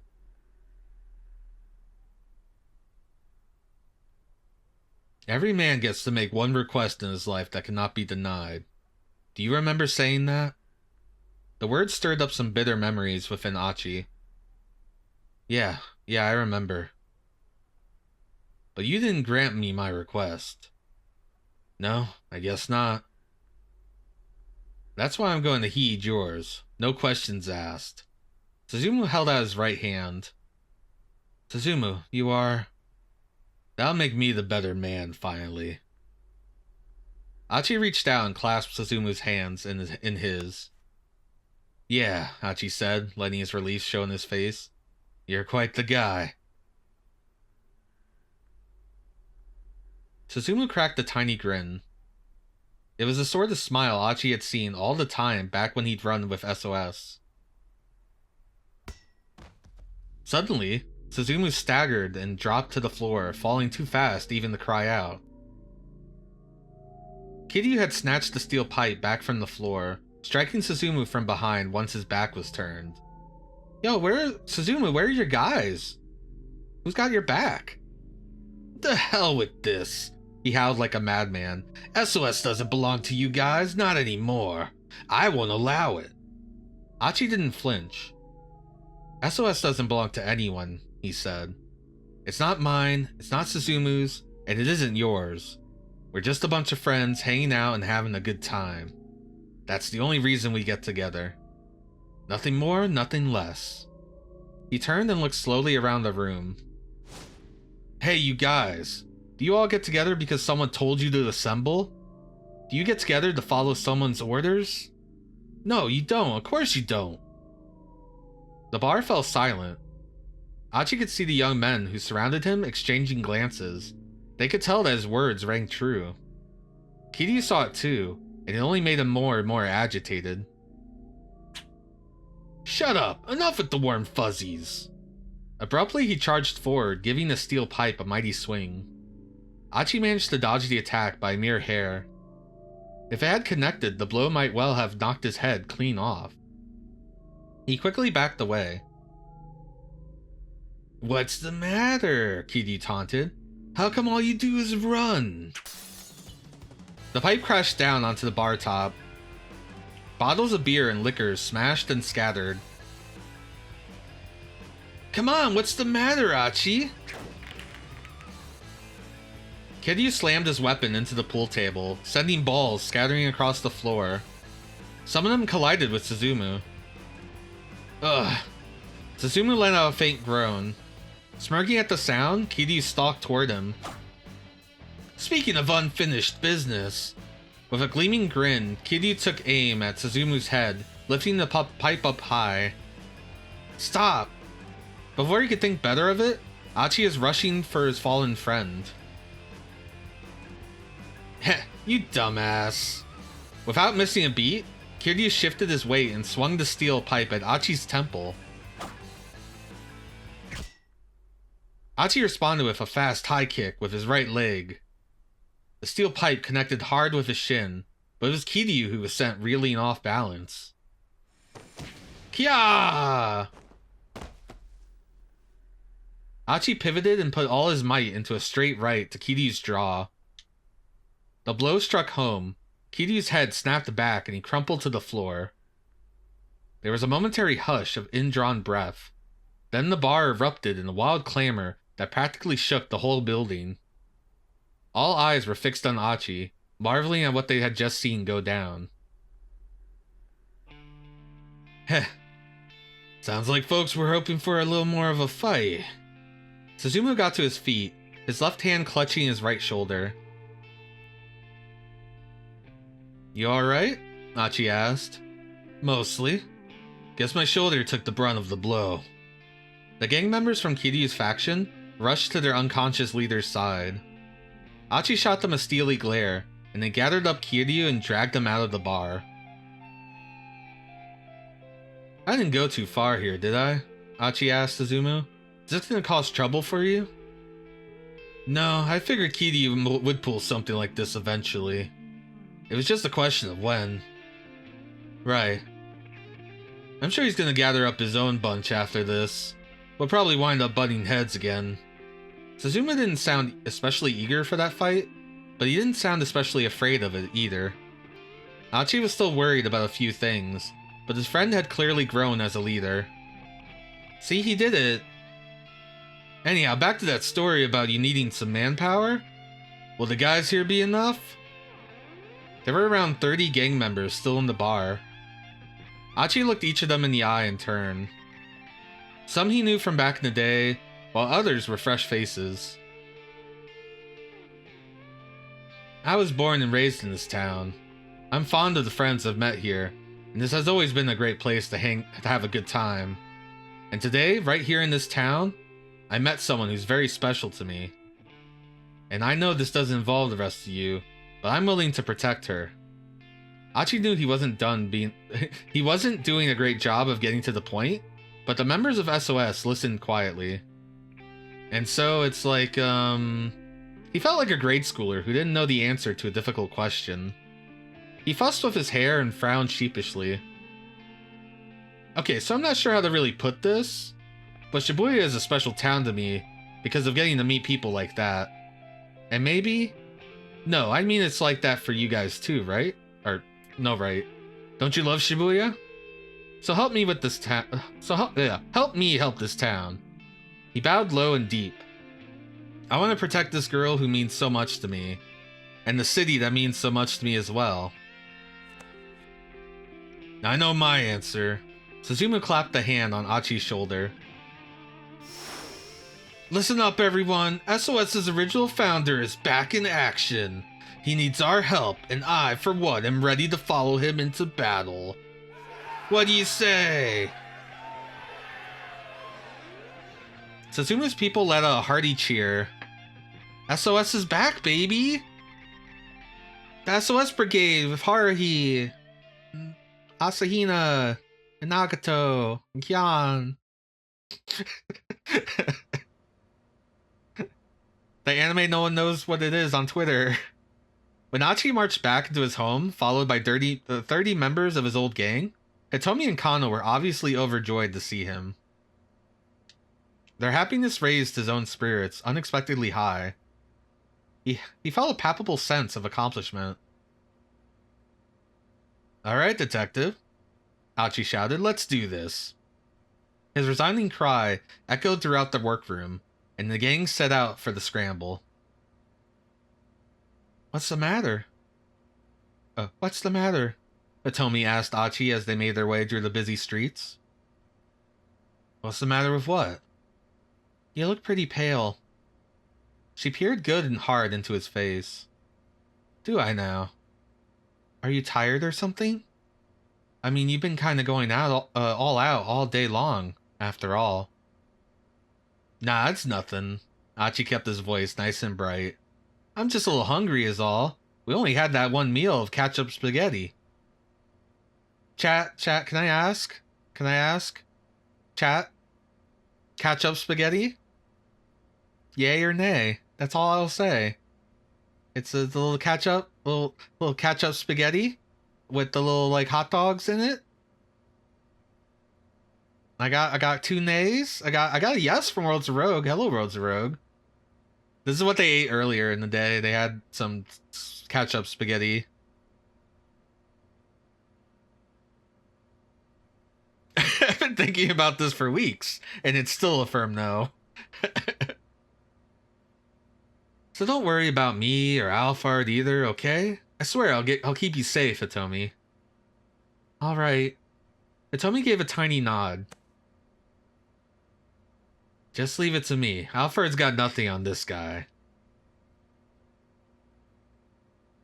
He thumped his chest in a display of bravado, but he could feel the sweat beading on his brow.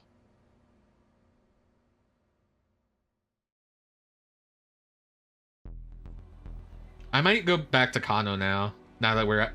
I want everyone at the scramble at the same time. So I think I need this. No, that's the jump to Minorikawa. I need this one. You like spaghetti sauce with some tomatoes? Spaghetti with some tomato sauce and cheese. The thing is, ketchup is sweet. And like sickeningly sweet. Like, I don't know. Maybe that's just our American ketchup is very sweet. Maybe you have a more like tomato-y ketchup. And, you know. Alright, so we're back to Achi deciding...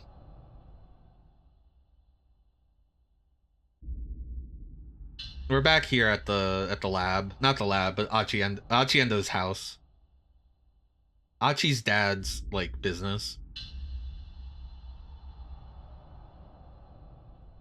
Yeah, I mean, tomato sauce is fine. Tomato sauce is like a nice bitter, but also like spicy sometimes, depending on what you put in it. Like, you could do a lot with tomato sauce. I hope you're like, you know, putting some stuff in it, but you know, do what you need. I get the Rao I forget what the sauce is. It's really good. Achi protests were vehement, but he backed down at last. Tatsuno would escort Kanan and Maria to the lab. That left 3 to try to apprehend Alphard. The 3 left to try to that left 3 to try apprehend Alphard. I'm still thinking about tomato ketchup. Kano, Stanley, and Achi. Having only 3 people was a dicey prospect, though. So Achi took it upon himself to head out and gather some backup. What the hell do Kano and Stanley do for this whole entire time? Tatsuno got the car keys from Daisuke, then helped Kanan pick Maria up off the floor. Couldn't Daisuke have driven?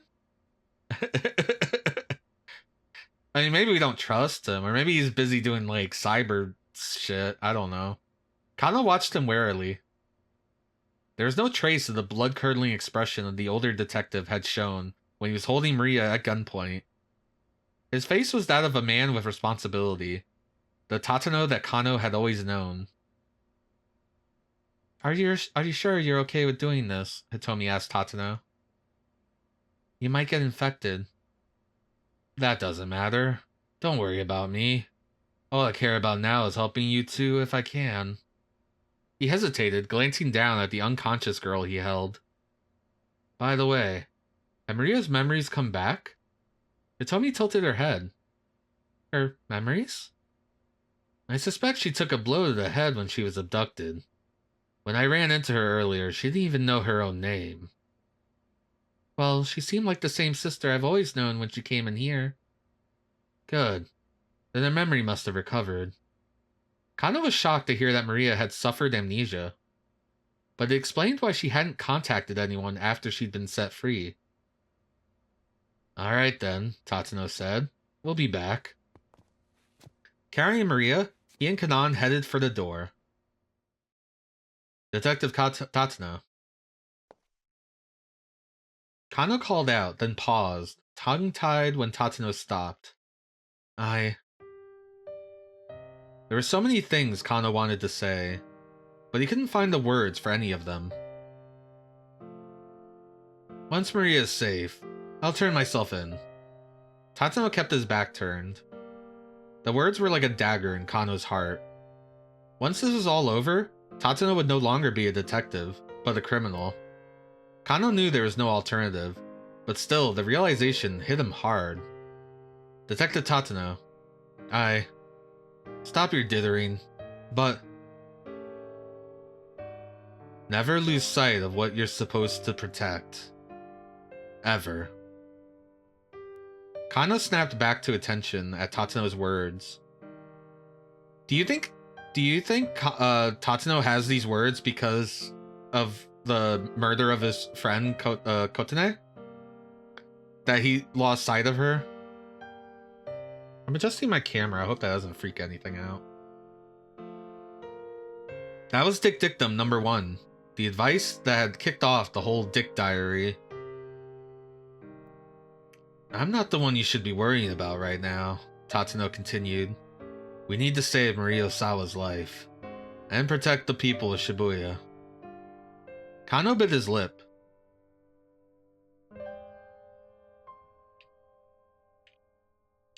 Yes, you're right. Kano did his best to quash his emotions. Then we're good. Tatsuno gave a slight nod, then headed out the door. Detective Tatsuno. Just before the older man disappeared.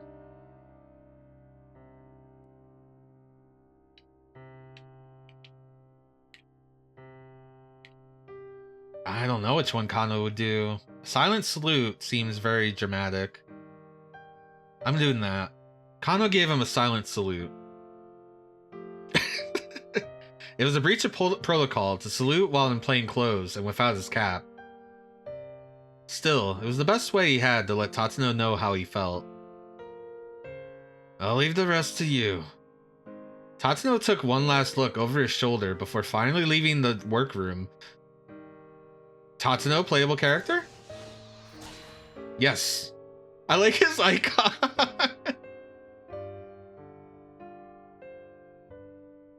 All right, let's get Kano to the scramble, I guess, and then we'll jump into Tatsuno. Even after Tatsuno disappeared from view, Kano remained for a long time at attention, his fingertips pressed to his temple. He squeezed his eyes shut, but still the tears he'd been holding back poured down his cheeks. Brand new playable character right at the end. I guess we needed a viewpoint of what's going on over there. They could have probably left Osawa, because Osawa's heading over there too. But yeah, this will work. There were only 30 minutes remaining until the time when Alphard had told him Hitomi should be at the scramble. They needed to get ready for action. Is the surveillance camera system still up? Kano asked. Yes, Daisuke replied. It looks like what happened earlier was just a temporary hacking job. Then will you help us? Daisuke inclined his head. What do you mean? I'd like you to keep an eye on the scramble for us. If anyone suspicious tries to get near Hitomi, let us know. Anyone suspicious? How will I know what's suspicious? Like that organ trafficker who suggested you kidnap Hitomi, Mr. Endo. It's possible that he might be Alphard. Would you be able to recognize his face? Daisuke furrowed his brow deeply as he began entering commands on his keyboard. Yeah, don't think I could ever forget. It's because of him that I... He left the rest unsaid. A moment later, several of the monitors switched over to feeds from around the scramble. So this is what? 6, 7 o'clock right now? That's going to be like prime time, right? For people like leaving work. And for the scramble to be alive. Alright, Daisuke squinted at the images. I'm not sure how much help I can be, but... let me at least try to atone for what I've done. Of course, and thank you. Daisuke's fingers flew over the keyboard, and soon all of the monitors were focused on the scramble and its surroundings. Then he carefully adjusted the angle and zoom for each of the cameras. Now the whole area was under total surveillance. All they had to do was get their stakeout crew to the scene. Where did Achi go? Kano asked Hitomi. I'm not totally sure, but I think he went to find some of his old friends. Hitomi sounded worried. Friends? Achi used to belong to a gang called SOS. Actually, he told me he was the one who founded the gang in the first place. What? Kano couldn't keep the shock from his voice.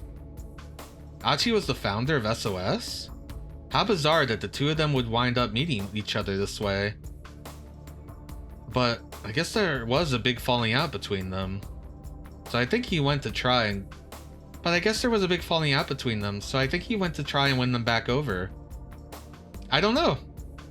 Kano knows of the SOS. I think the name has come up and he's like, yeah, I know them. Kano hadn't heard anything good about SOS since Achi had left them. If things had ended on bad terms between him and the gang, getting them to help might well be a lost cause.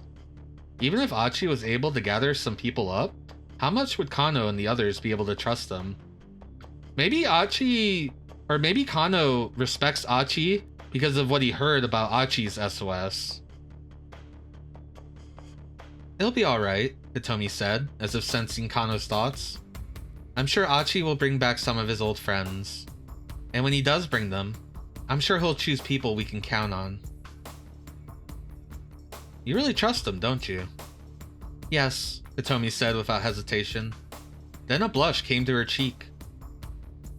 Alright, then I'll trust him too.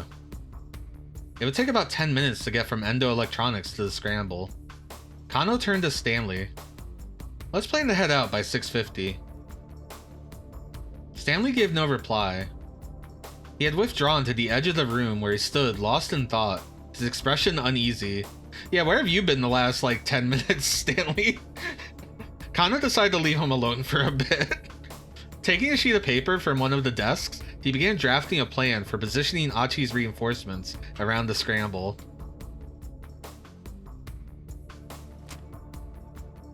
Alright, there we go. In about 5 minutes, he had drawn up a little map of the optimal places to deploy the team. It included positions for as many as 20 people Achi might bring back. Kano. Kano turned around, surprised to find Stanley right behind him all of a sudden. The American looked haggard. Is something the matter? Kano asked. You need to go to the scramble without me. Where's this coming from all of a sudden? Please, don't ask me to explain. Something else has come up and I have to see to it. Sweat beaded on Stanley's brow. Whatever had happened, Kano had no doubt it was something major. And almost certainly it had something to do with Alphard.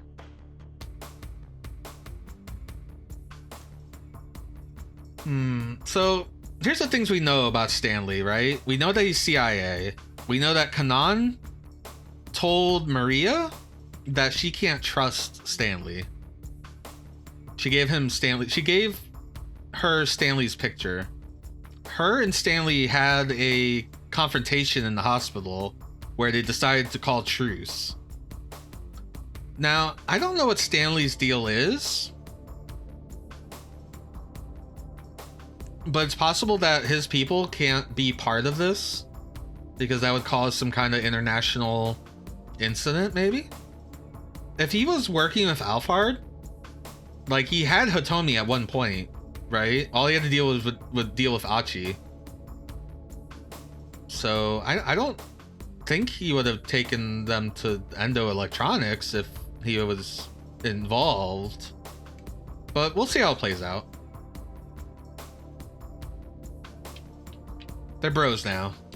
I understand. Do what you have to and come back soon. I'm sorry. I wish I could tell you more. It's alright. I'll find a way to get by. Kano had a vague idea what Stanley was up to. He probably felt he needed to keep things hidden even from his own allies in order to help keep Alphard in the dark. Or at least that was Kano's guess. This was no ordinary opponent they were up against. Keeping secrets even among friends wasn't necessarily a bad call. Kano, promise me one thing. What's that? Once this is all over, you'll go have a beer with me. Oh my god. They are so cute together. Sure. Alright. Kano couldn't help but smile. That's a promise now, remember. The promise these two made just now mirrors another made by a certain pair of brothers in the past. Once this is all tidied up, I'm gonna need a drink. Let's you and me have a beer together. That's what the younger brother said, and the older brother still feels the pain of that promise going unfulfilled.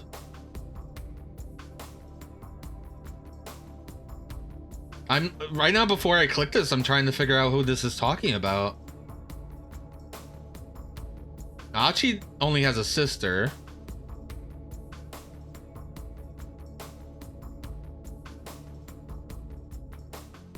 We don't know about Osawa having a brother.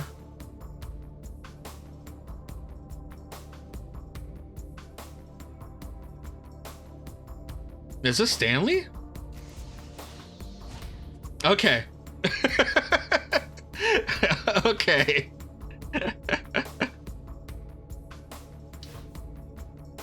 Interesting. We get Stanley playable character.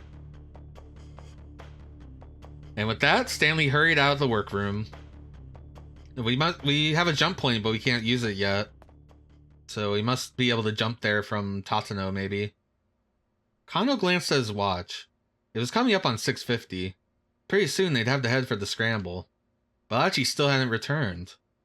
We need to head out soon, he said to Hitomi. You said 6:50, she replied. There's still 2 more minutes to go. What is she, Katayama? Kano let out a tiny sigh. He shared Hitomi's fervent hope that the reinforcements would come, but not her confidence. If Achi didn't reappear, Kano would be left to protect Hitomi all by himself, and to try to apprehend Alphard as well. Would he be able to pull it off if it came to that?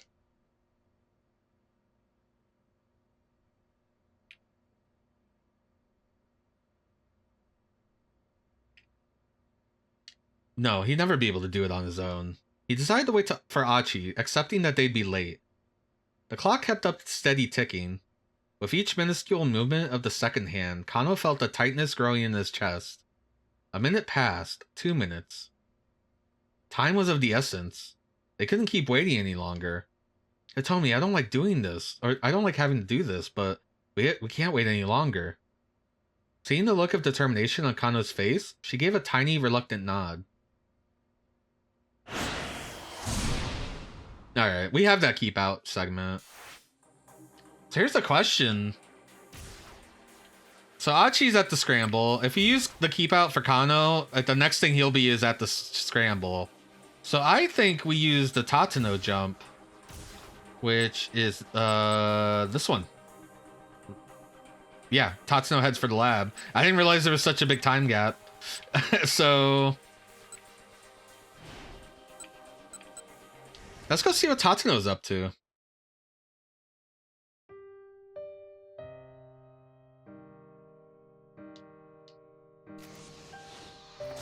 His character select is so funny. I need to go out to like the main character thing once everyone's unlocked. I'm using like quotes. Brand new storyline, timeline. Kyozo Tatsuno gingerly flexed his right elbow.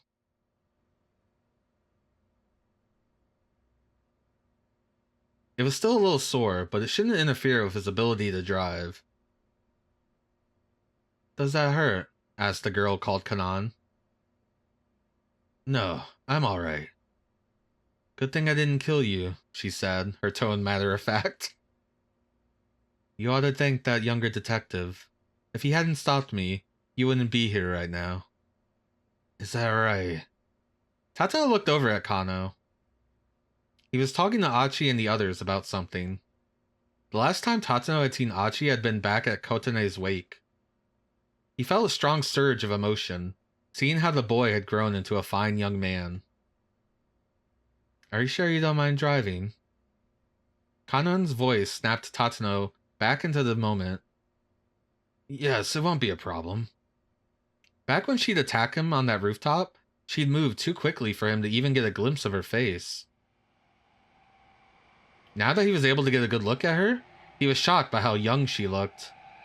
And yet there was a cold gleam in her eyes, a glitter of awareness with no trace of emotion behind it whatsoever. Those are the eyes of, if you fuck with us, I'm killing you. In his long career as a detective, Tatsuno had seen eyes like that before. It was a look he knew well. The look of someone who had killed and had done so many times. I'm so sorry about this. Please look after my sister, Hitomi said.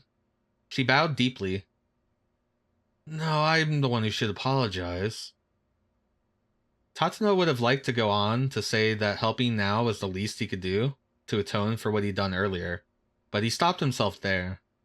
Nothing he could say to Hitomi Osawa could possibly earn her forgiveness. Silently, Tatsuno lowered his head. His subsequent actions would have to make up for his crimes. He had to hope this was possible. Kanan, you look after my sister too. Hitomi bowed once more. You two know each other? Tatsuno looked at the two girls in surprise. Kanan is my sister's friend, Hitomi said. I just met her for the first time today. What strange series of events could have transpired for Maria and Kanan to wind up as friends? Tatsuno felt a prickle of curiosity, but now was not the time for that conversation. Tune in to the anime sequel, Clanad, or not Clanad, that's a different thing, Kanan, written by the Fate Stay Night, guy. What's his name? Guys, what's the Fate Stay Night guy? I don't remember his name right now. Nasu! Yeah, find out more about Kanan and Nasu with Nasu's anime, Kanan, the sequel to 428, which we'll be watching in the Discord after we play this game. And we have another watch party next Monday, so it might not be next week. We'll figure it out. We gotta figure out a time. A time in a day. It's like 12 episodes, I think. So we'll have to, watch it a couple days. Daisuke reappeared. He had gone to fetch his car keys. You know where it's parked, yeah? He asked. Same as back in the day? That's right. Over where we always hung out with Kotane back in grade school. All at once, Tatsuno was hit with a surge of childhood memories.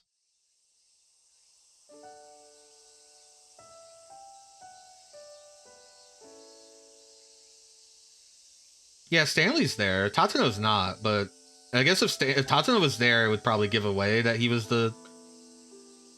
I don't know. That earlier that he was the one chasing Achi. Though, I mean, we figured it out quickly. I don't know.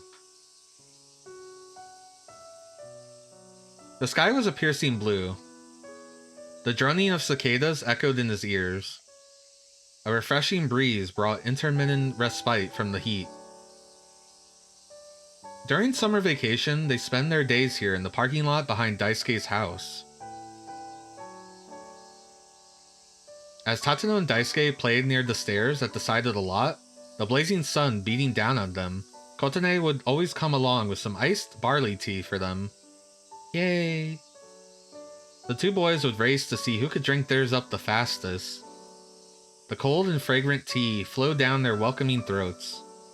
I could use a nice cold barley tea. Most of the time it was Tatsuno who would finish first. Daisuke often would wind up choking and spitting his out. Kotane would flash him a motherly and sympathetic smile. See, this is why they got married. Then Daisuke would grin back at her sheepishly and fuss with his hair. That had all been nearly 40 years ago, but Tatsuno could envision their smiles as vividly now as ever. They were his only fond memories of his childhood.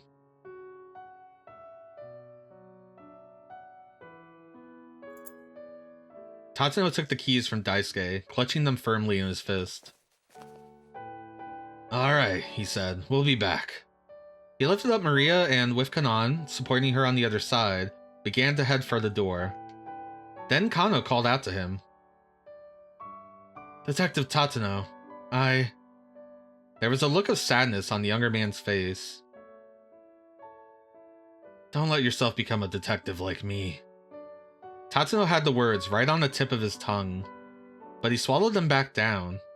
It suddenly seemed petty to trivialize the aspirations Kano had held for so long. Once Maria's safe, I'll turn myself in. After he made sure that Maria got to the laboratory, he would cease to be a detective and instead would simply be a criminal. In Japan, a charge of plotting to commit the crime of murder carries a prison term with labor of not more than 2 years. Huh. I would thought it would have been more. Japan is usually pretty, heavy-handed with, criminal, punishment. Unless they involve manga authors and other things. But despite the failures that had brought him to his position, nothing he had said up until now had been a lie. Of that much he could be proud. Never lose sight of what you're supposed to protect. Ever. He could at least try to be the detective Kano had so admired until the very end. As Tatsuno left the room, Kano saluted him crisply. Ah, that's a nice crisp salute. Ordinarily, a detective wouldn't salute in plain clothes and without his cap. The little breach of etiquette just showed all the more clearly how Kano felt. Also, I mean, Kano already kind of disobeyed the direct order from higher up. At this point, he's not even a detective himself. Probably. If Tatsuno hadn't been holding Maria up, he would have returned the gesture. Let's be honest here. I think Kano's going to a nice vegetable farm. Leaving Endo Electronics, Tatsuno and Kanan carried Maria up a hectic Dogenzaka. The parking lot was less than a minute away by foot. Before long, however, they found their way blocked by a veritable wall of people. Oh no, the police actually found them. It was a riot squad with Kuze at the head. A police squad that carries out security and control activities in order to maintain or restore public order in the event of an emergency. The Tokyo Metropolitan Police Department has 9 riot police units, along with a support vehicle unit for a total of 10 such squads. These also comprise teams that carry out certain specific functions, such as the Explosive Ordnance Division and Chemical Defense Unit. Director Kuze. Satano, what are you planning on doing with that girl? What are you planning to do on doing with her? I already informed Kano that she's to be put under quarantine. If she's allowed to remain free, all of Shibuya will be in danger. Kanan took a step forward. Tatano could sense that she was about to move in for the kill. You can't stop her. She is so bloodthirsty. Easy now, he said softly. Wait. As skilled as Kanan was, she was no match for an entire armed police squad. So you think. So you say in your head. I'm not going to take all of them on, she murmured. I'm just going to take the man in charge hostage. Tatsuno swallowed. Capture Kuze and then run off? Good work. Considering the time limit they were facing, he knew they had to find some way to force their way through here. Still, given how far they still had to go to reach the laboratory, he wanted to avoid direct conflict as much as possible. Give me 1 minute. No, just 30 seconds. Tatsuno turned and stared at Kuze. The two had known each other since their rookie days. Director Kuze, tell me, what is it that you believe in? What do I believe in? Yes, weren't you always the one who said that you needed to put faith in your subordinates, no matter what? Well, yes, that's right. Kuze's eyes wavered ever so slightly. In that case, put your faith in me. No, put your faith in Kano. In Kano? He believes that saving Maria Osawa will let us save Shibuya. He's doing everything he can to make that happen. Kuze's lips curled into a wry grin. That sounds like Kano, alright. Always thinking in such simple terms. Usually the simple answer is the right one, sir. People like you and me overthink things. We make them more complicated than they need to be. Just consider for a moment. Will putting Maria Osawa under quarantine clear up this case? No, it won't. So long as we don't know how she was infected with the virus, we can't rule out the possibility that other people have been infected as well. Tatsuno kept his eyes locked on Kuze's. Director Kuze, right now we need to do more than anything is to get our hands on that antiviral drug. We need to be helping Kano. Please, sir. Kuze furrowed his brow in thought for a few moments, then shook his head. Tatsuno, buddy, come on, I can't do that. You gotta understand the position I'm in. The director's voice squeaked into his childish register. This has been like an ongoing joke, but it's not really been like a joke, it's just he has a little childish, squeak. Kanan narrowed her eyes. What's this guy's deal? She whispered. It's hard to explain. Sorry, it's Tatsuno. It's hard to explain, but when his voice gets like that, it means... He was confused. Now was their chance to make a run for it. Tatsuno signaled with his eyes to Kanan, then got ready to sprint past Kuze and his team. He didn't get the chance though. Ugh! Suddenly Kuze let out a pained yelp. Then, as Tatsuno watched in surprise, he proceeded to collapse onto the pavement. Ugh! It hurts! It hurts! Have I been infected with the virus too? He's distracting his unit. The riot squad immediately rushed to the director's side. As Tatsuno stood there dumbstruck, Kuze secretly flashed him a knowing wink. That was a terrible performance, Kanan muttered. Yeah, but it was a tour de force as far as I'm concerned. Inwardly, Tatsuno gave his boss a nod of respect.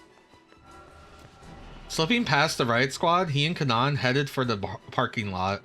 Several members of Kuze's team hurried to chase after them. "Don't follow them!" Kuze cried out as he writhed on the ground. "Everyone stay back. If you get too close to Miyazawa, you'll become infected as well." The riot squad stopped in their tracks. Tatsuno and Kanan took the opportunity to hurry out of sight. Darting through some narrow alleyways, they arrived at the parking lot. The area had changed since Tatsuno's youth, but some of the old air of nostalgia still lingered. Does he have a K-truck? I want to see a sick K-truck. There it is. Oh, it's a van. He spotted a minivan with Endo Electronics written on the side. I wanted a K-truck. Tatsuno gently laid Maria on the back seat. She was still apparently unconscious. Once Kanan had climbed into the passenger seat, Tatsuno hit the gas and sped off. It was a Subaru. I saw the logo. "How far is it to the lab?" Kanan asked. "Normally it would take about 15 minutes, but with this traffic, it's hard to say." Tatsuno avoided the stop and go of Dogenzaka, taking side streets as he headed towards Shibuya Station.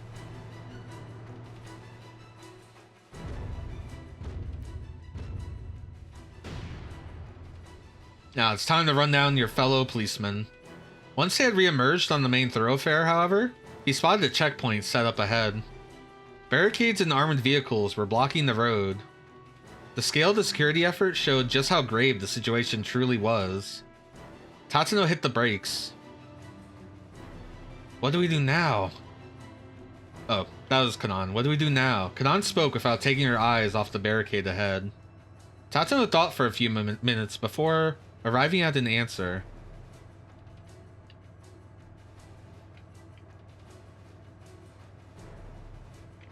There's always a suspicion about Stanley, right?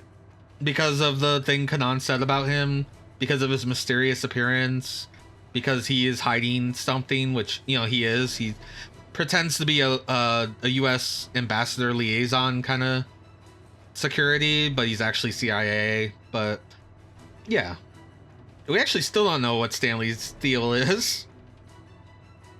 I mean, I think he's a good guy, but I'm not ready to like say he isn't like connected to any of this right now, you know?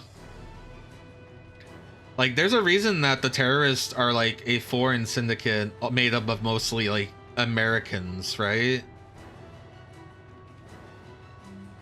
Anyway, I'm plowing right through. "Get in the back seat," Tatsuno told Kanan. "Why?"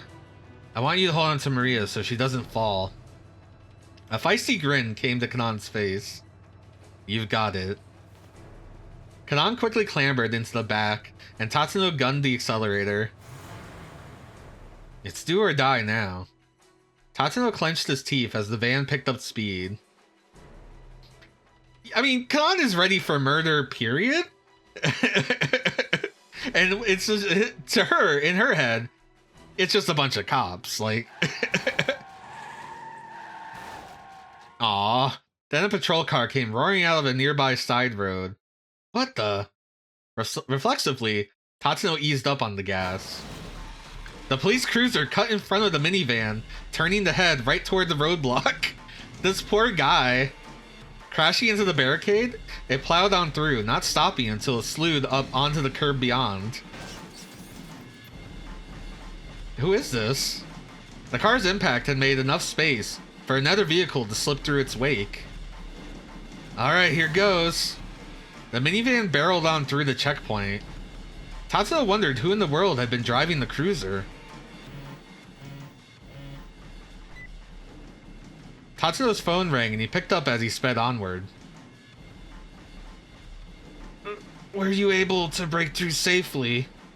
It was the voice of... It was Kajiwara! It was Kajiwara! I guess he's the only other person who'd be part of this, like... Fuck the higher-ups. We're doing this. I guess I should have assumed. But I didn't know he had a cruiser. It was the voice of Detective Kajiwara. Tatsuno had thought he was at the Osawa residence. The patrol car just now, that was you? A call came in from Task Force HQ, saying that Kano had found Maria. I figured maybe Kano was planning to take her to Akoshi Pharmaceutical, and so I thought that he'd need to make his way through one of the checkpoints here. But the fact that it was you, Detective Tatsuno, now that was quite an unexpected. He let out a weak chuckle. Kajiwara, are you hurt? Oh my god, no. No, don't worry about me. I had plenty of potassium from the bananas. Just please help Maria. I made a promise to her father that I'd save his daughter, no matter what. Tatsuno could hear the energy draining from Kajiwara's voice. Understood. I'll keep that promise for you then. Thank you. The line went dead. No, Kajiwara, hang in there. He'd crashed headlong through that barricade. There was no way he'd come out of that uninjured. I'm sorry, Kajiwara, Tatsuno said to himself under his breath. And thank you. He bit his lip, then stepped hard on the gas again. That was sick. Alright, so he's in the keep out. Ah. Every time you go to Maria, it just sends you up here. I didn't realize Maria was to his left. Alright, so Achi is at the scramble. Kano's in the keep out. We have Kano's keep out. But we can also jump to Stanley.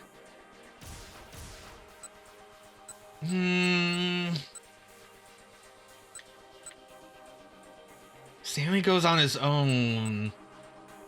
Do we want to jump to Stanley? It's really close to the time.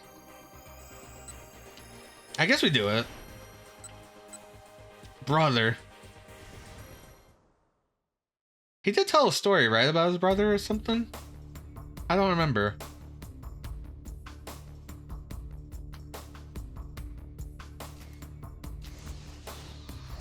Stanley. Oh. We're going all the way to the beginning of the hour for Stanley. It was 6:00 p.m. Alphard had contacted the motley team at Endo Electronics, and the situation had immediately deteriorated. But the new developments had also provided them one big chance. A chance that Alphard might appear in person at long last. You did fine. Jack Stanley set his hands on Kano's shoulder. A weak smile came to the detective's face. Stanley paused, unexpectedly moved. For that one moment, he saw in Kano the image of his younger brother, Frank. Frank Stanley. Jack, you have to get everyone to a safe place right away. Frank's nervous shout echoed through the hotel lobby. Stanley's younger brother was a member of the bomb and arson squad. Subsection of the Chicago Police Department's Bureau of Investigative Services that handles investigation of bomb and arson-related cases. This was 2 years ago. The CIA had obtained intel that Alphard was targeting a high-class hotel in Chicago for a terror attack. Stanley and his team had searched the hotel interior and discovered the bomb set inside a larger planter. When Frank arrived at the scene, he saw the explosive. His expression grew grim. The detonation trigger is set in the worst possible place. It's gonna be a bastard removing it. In that case, you need to get out of here too, Frank, Stanley said. No, I need to make sure I can figure out how this thing is set up, so the disposal unit knows what to do when they get here. I'll be alright.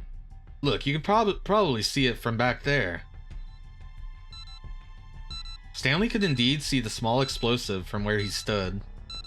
It was held in place by several screws. The timer had just ticked down past the 30-minute mark. There's plenty of time left for the disposal unit guys to get here. Or, there's plenty of time for the... Oh no, that's the brother. There's plenty of time for the disposal unit to get here, Jack. I need you to help finish evacuating the building. There are a lot of people who haven't gotten out yet.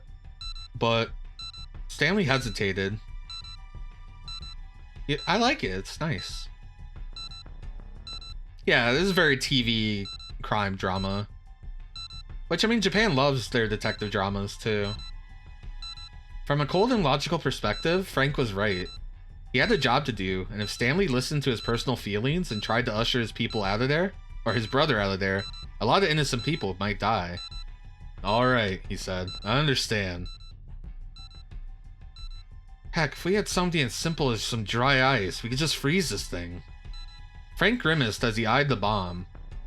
Dry ice, huh? I don't suppose ice cream would do the trick. That'd be a waste of ice cream. You'd be better off just eating it. Of course, even dry ice would be a long shot in place of actual liquid nitrogen. The brothers looked at one another and for a moment the tension dissolved into laughter. Alright, Stanley said. I'll be back. Hey, Jack. Once this is all tidy up, I'm gonna need a drink. Let's you and me have a beer together. Sure, you got it. Stanley headed for the hotel lobby, which is still overflowing with guests.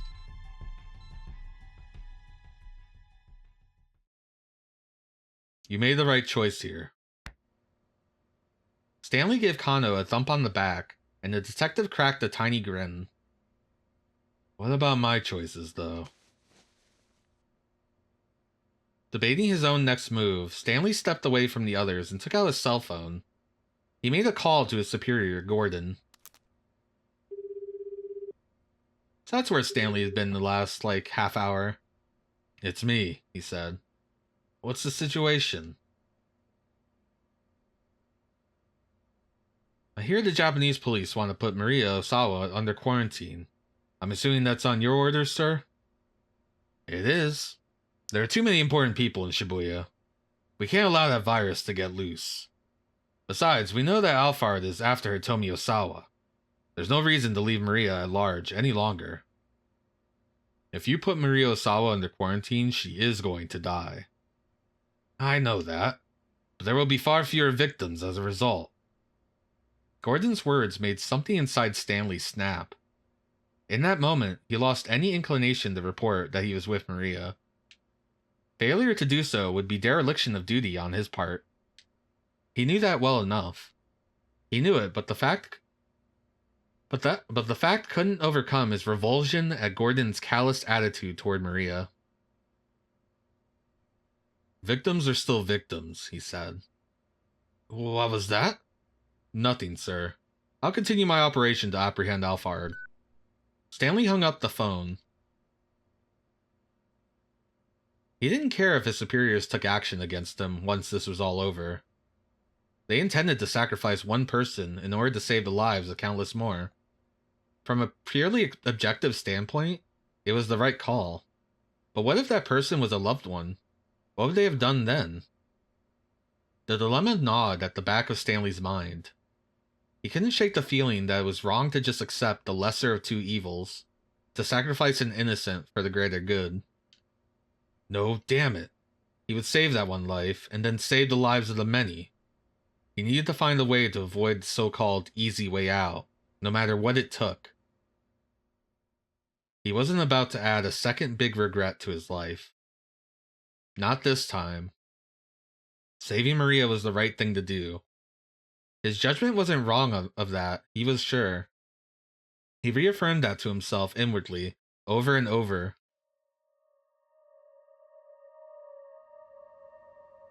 Kano was watching Tatsuno prepare to depart.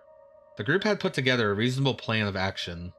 Tatsuno Kanan would head to the lab with Maria and attempt to get the antiviral for her. Stanley would accompany Kano and the others to the scramble to apprehend Alphard. It was a two-pronged plan of attack. Still, could they really count on things going as smoothly as Kanan had suggested? Stanley thought back on her earlier words. Once Alphard has made contact with Hitomi, call my cell phone. I have plenty of information Alphard might want to bargain for. I can negotiate with him directly. That meant that getting the password hinged on whatever deal they struck. What sort of things might Alphard request in exchange? Stanley cast a thoughtful look at Kanan. She was helping Tatsuno carry Maria out of the room. Stanley doubted she'd answer if he asked just what her bargaining chips were. He held his tongue, watching as she left with the others. Whatever else happened, he needed to focus on capturing Alphard. He glanced at the monitor displays in the workroom. A bunch of Dell LCDs. The disembodied sound of Alphard's voice from earlier crept back into his mind. I will appear at the rendezvous point in person. After that, it wouldn't do for the star of the show to miss the final curtain. Those words notwithstanding, it seemed absurd that Alphard would actually show up in the flesh. Nationality, age, sex. So much about the terrorist mastermind was shrouded in mystery. Why would someone who had hidden so well for so long ever reveal their true identity? And yet Alphard had gone out of the way to claim that was precisely what was about to happen. He's gonna be the Afro guy, isn't he? That's good. That'd be a good joke ending. If they apprehend the Afro guy, thinking he's Alphard or something. I expect him to end up in the scramble. I don't know what role he'd play. I don't think this game would pull that either, but I think it'd be really funny if he got caught up in this Alphard thing. I could see him, like, I could see him being involved in the scramble somehow, but as for like being like accidentally the mastermind, it would be a really funny twist. It almost seemed like he made turning up in person a major selling point of the deal. I'm looking forward to meeting all of you then. There was no doubt about it. Alphard wanted them to expect him on site and in person. So why would that be? He's using himself as bait to lure me and Kanan out. This is a near perfect opportunity to wipe out the two people who are gunning for him the most. That being the case, how might he attempt to kill me once I get to the scramble? Stanley felt a sudden flash of insight. No, something was off here. His thought process was running well, each deduction logically following from the last. But at a time like this, that could be a very dangerous thing. Alphard may well have anticipated where his logic would lead. Stanley needed to assume that any clue he thought he'd found was something Alphard had left behind on purpose. So maybe the suggestion that their target would come to the scene was a different kind of trap. At the risk of sending himself in circles, Stanley decided to rethink the whole case from the ground up. What was the single strangest part of this whole thing? Aha, there we go. Why had Alphard put an amateur like Daisuke Endo in charge of the kidnapping? Yeah, it's just a... Where's that gif that's just like the math symbols floating around? I should probably have a redeem like that then like has my dizzy eyes or something. Or maybe like a toggle I can make. Oh, I'm gonna do that. I think I'm gonna do that. You guys are giving me ideas. Hold on, I'm gonna write them down. Notepad plus. Huh? The stream go down? Oh no, the internet is being bad. You're right. Okay, we're back. If the kidnapping had failed, what would have happened then? Of course, this was Alphard they were dealing with. Maybe the possibility of failure was somehow part of the plan. Hell, Daisuke had managed to accidentally kidnap Maria instead of Hitomi, hadn't he? If Alphard had gone with a professional, that sort of mix-up would never have happened.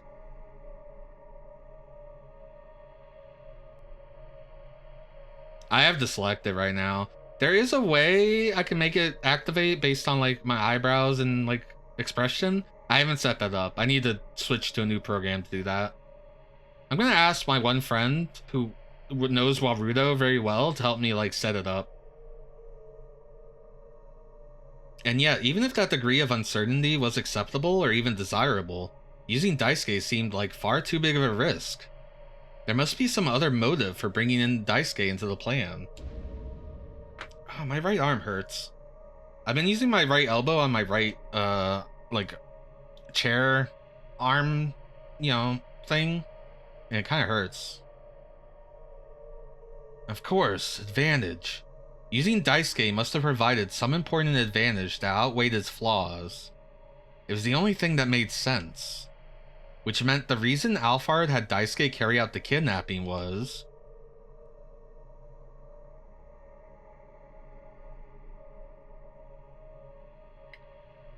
to carry out some other objective.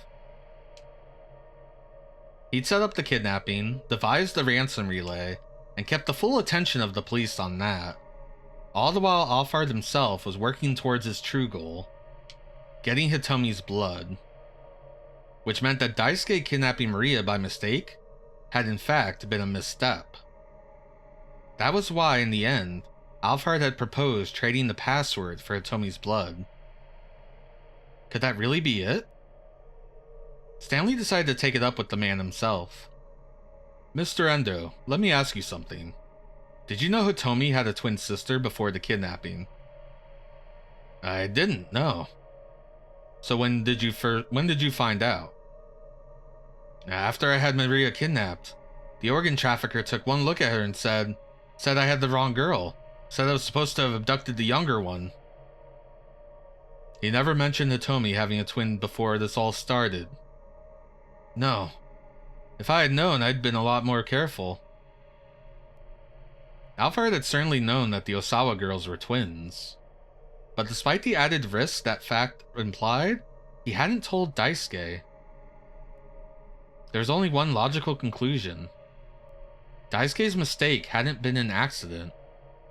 Alphard had intended for the wrong sister to get kidnapped.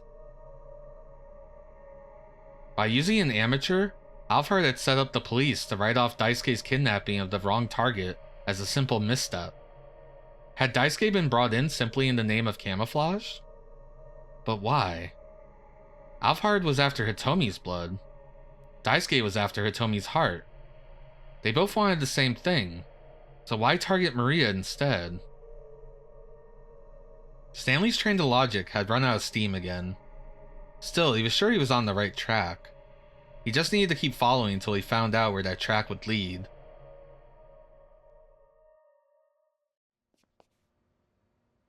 Oh, let me hear it. I'd like to hear your thought.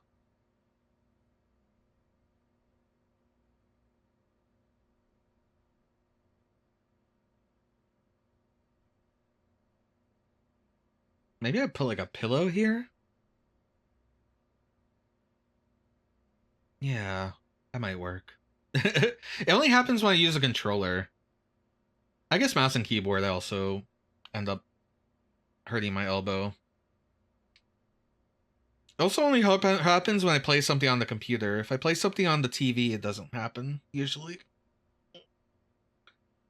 He went for Maria so he can infect Maria and distract everyone with Hitomi, when what Alphard wants actually is related to Maria instead.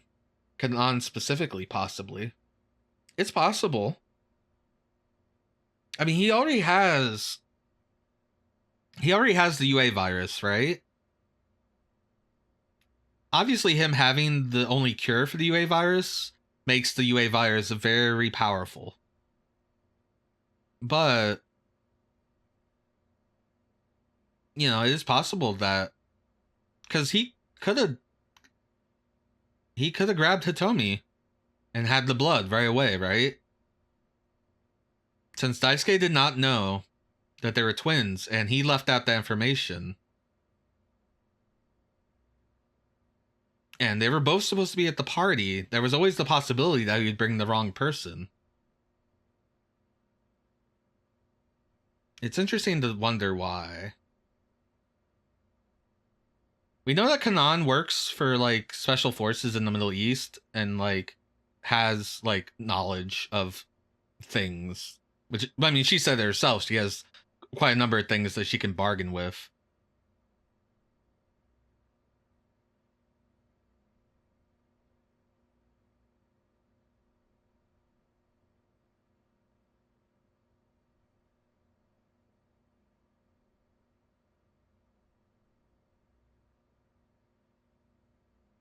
I mean, right now it is the only cure. The only cure is the thing in the Hitomi or the thing in the lab.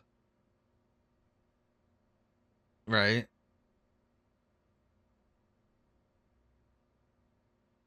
So if he gets rid of that,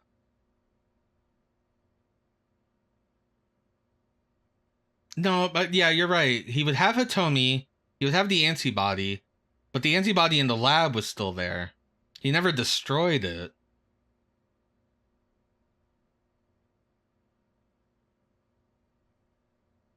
Now, at some point, Tanaka was part of this, right?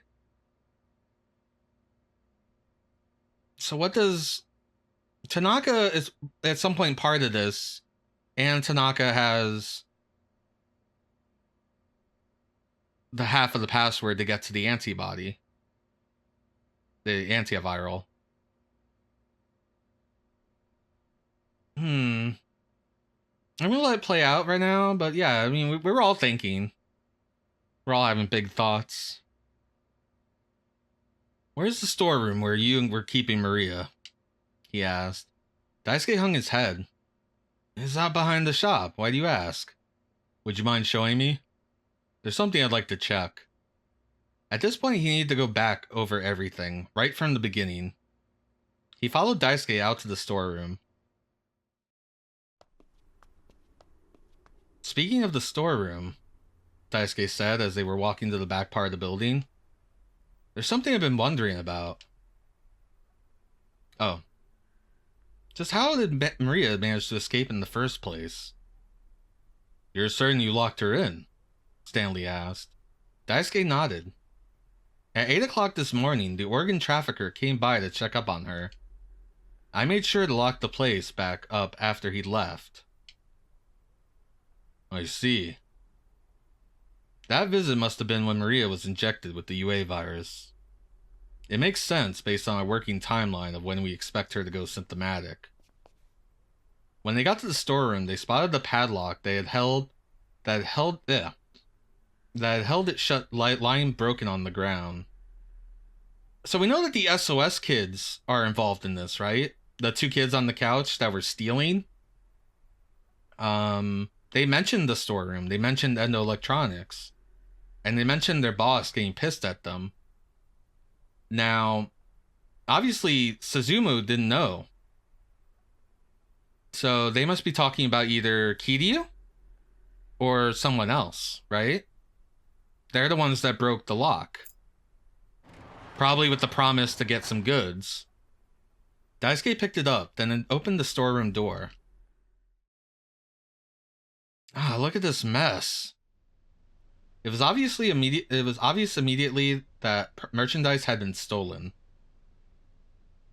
I doubt Maria did this, Daisuke said. Maybe some thieves broke in. He made a quick inspection, assessing what had been taken. Some digital cameras and laptop computers were missing. This looks like the work of some local thugs. This kind of thing has happened to me a few times before. Daisuke let out a sigh of exasperation.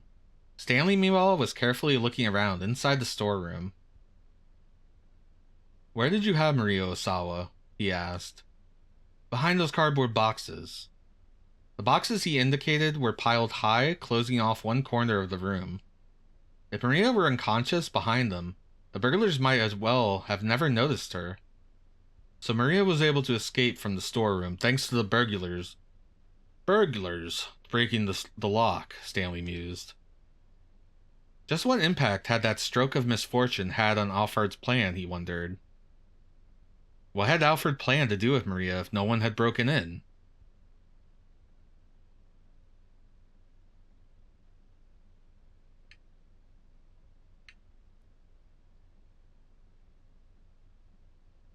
Maybe he was going to make the trade? I don't know. Well, here's the thing, right? I think that Alfred had the SOS guys break in. So this question doesn't make any sense to me. Like I haven't thought about this possibility. Shit. What do you guys think? What do you think Alfred would do if the burglars hadn't come in? What was his plan with Maria? Obviously, the plan was that Hitomi was supposed to get in the van. He was going to release her at some point later.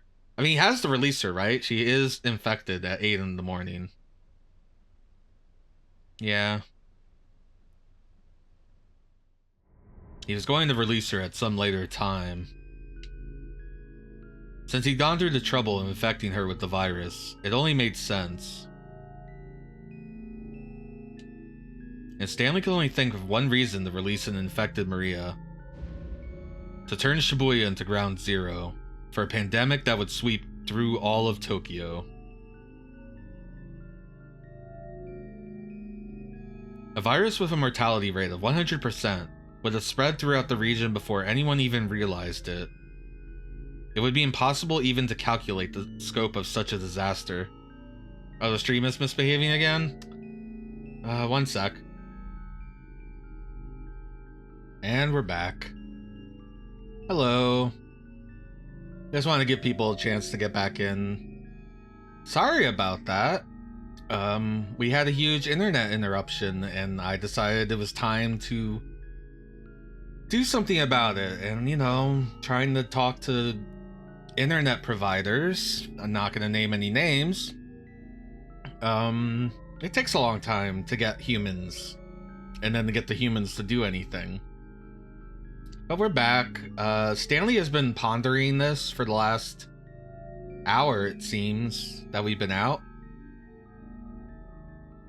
So let's get right back into it. Obviously the YouTube VOD is I'm just gonna edit these together. I had to actually reboot OBS because OBS did that thing when I was rebooting the internet of like, I can't connect to the server, I don't know what the server is, and then got weird. So I'm gonna have to have two VODs that I have to slam together, but it's okay. It's alright. And if you're wondering about the Twitch VODs, I'm not making them, because there's no reason to. Sorry, you gotta watch it all on YouTube. I don't think I could... I might clean out stuff soon. Next week, I might clean out some of the older stuff and try to get down beneath the... what is it, 100 hours? But I don't think I can maintain that. Like, I don't know, that sounds annoying. But whatever. I'm not here to complain about Twitch or the internet provider. I'm here to get through Stanley's mind. What does Stanley think? Oh my god. The controller still works after all this time. A virus with a mortality rate of 100% would have spread throughout the region before anyone even realized it. It would be impossible even to calculate the scope of such a disaster. First, it would run the circuit around Yamanote Line, and then, if any of the infected... I don't know why I'm doing this internal voice in his voice. If any of the infected happened to head to the airports at either Haneda or Narita, the virus would spread throughout Japan and the rest of the world in a matter of hours. But that hadn't come to pass. They'd managed to secure Maria before she could develop symptoms and become infectious. Is that because we were better than Alphard? No, that can't be it. Alphard wasn't the sort to commit such indiscriminate acts of terror. The threat of the infection spreading, horrific as it was likely just cover to hide some other scheme. But then, what was the ultimate goal? Stanley still didn't have enough clues to go on. Stanley made his way behind a stack of cardboard boxes. He spotted something that had fallen on the floor. It was a cell phone. Next to it was a woman's handbag. Stanley unzipped it. It held a jumble of makeup, tissues, and other personal effects, but nothing at all unusual.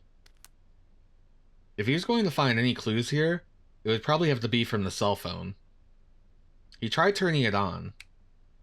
There was no response. It appeared to be broken. Let me see that, Daisuke said from behind him. I'll see if I can fix it. You think you can? Stanley asked as he handed it over. I won't know until I try. But that sign out front saying that I run an electronics shop isn't just for show.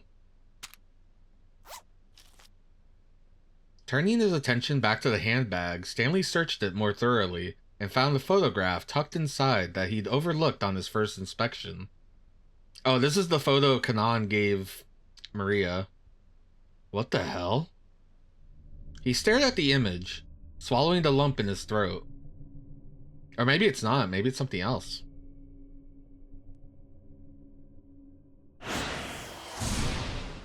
All right, we hit a keep out with Stanley. Jack Stanley, the man of two first names. So I don't think we have a jump point for him.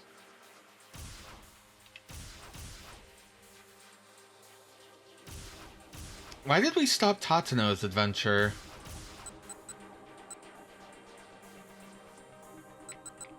Were we on keep out with Tatsuno? We just know that Kajiwara came barreling through.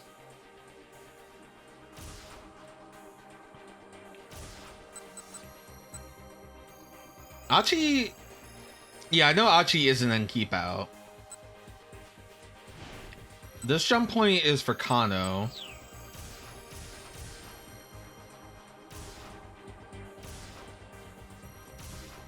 Tatsuno could have a jump point for Jack. Let's go back to Tatsuno.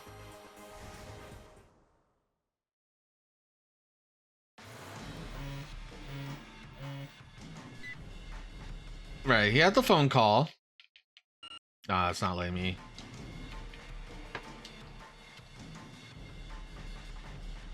Right, so we already saw this. This is Kajiwara saying that he helped Tatsuno.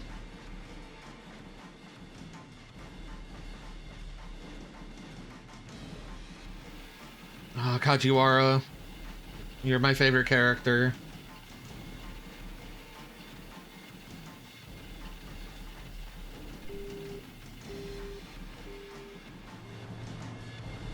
He crashed headlong through that barricade. No, we already read that.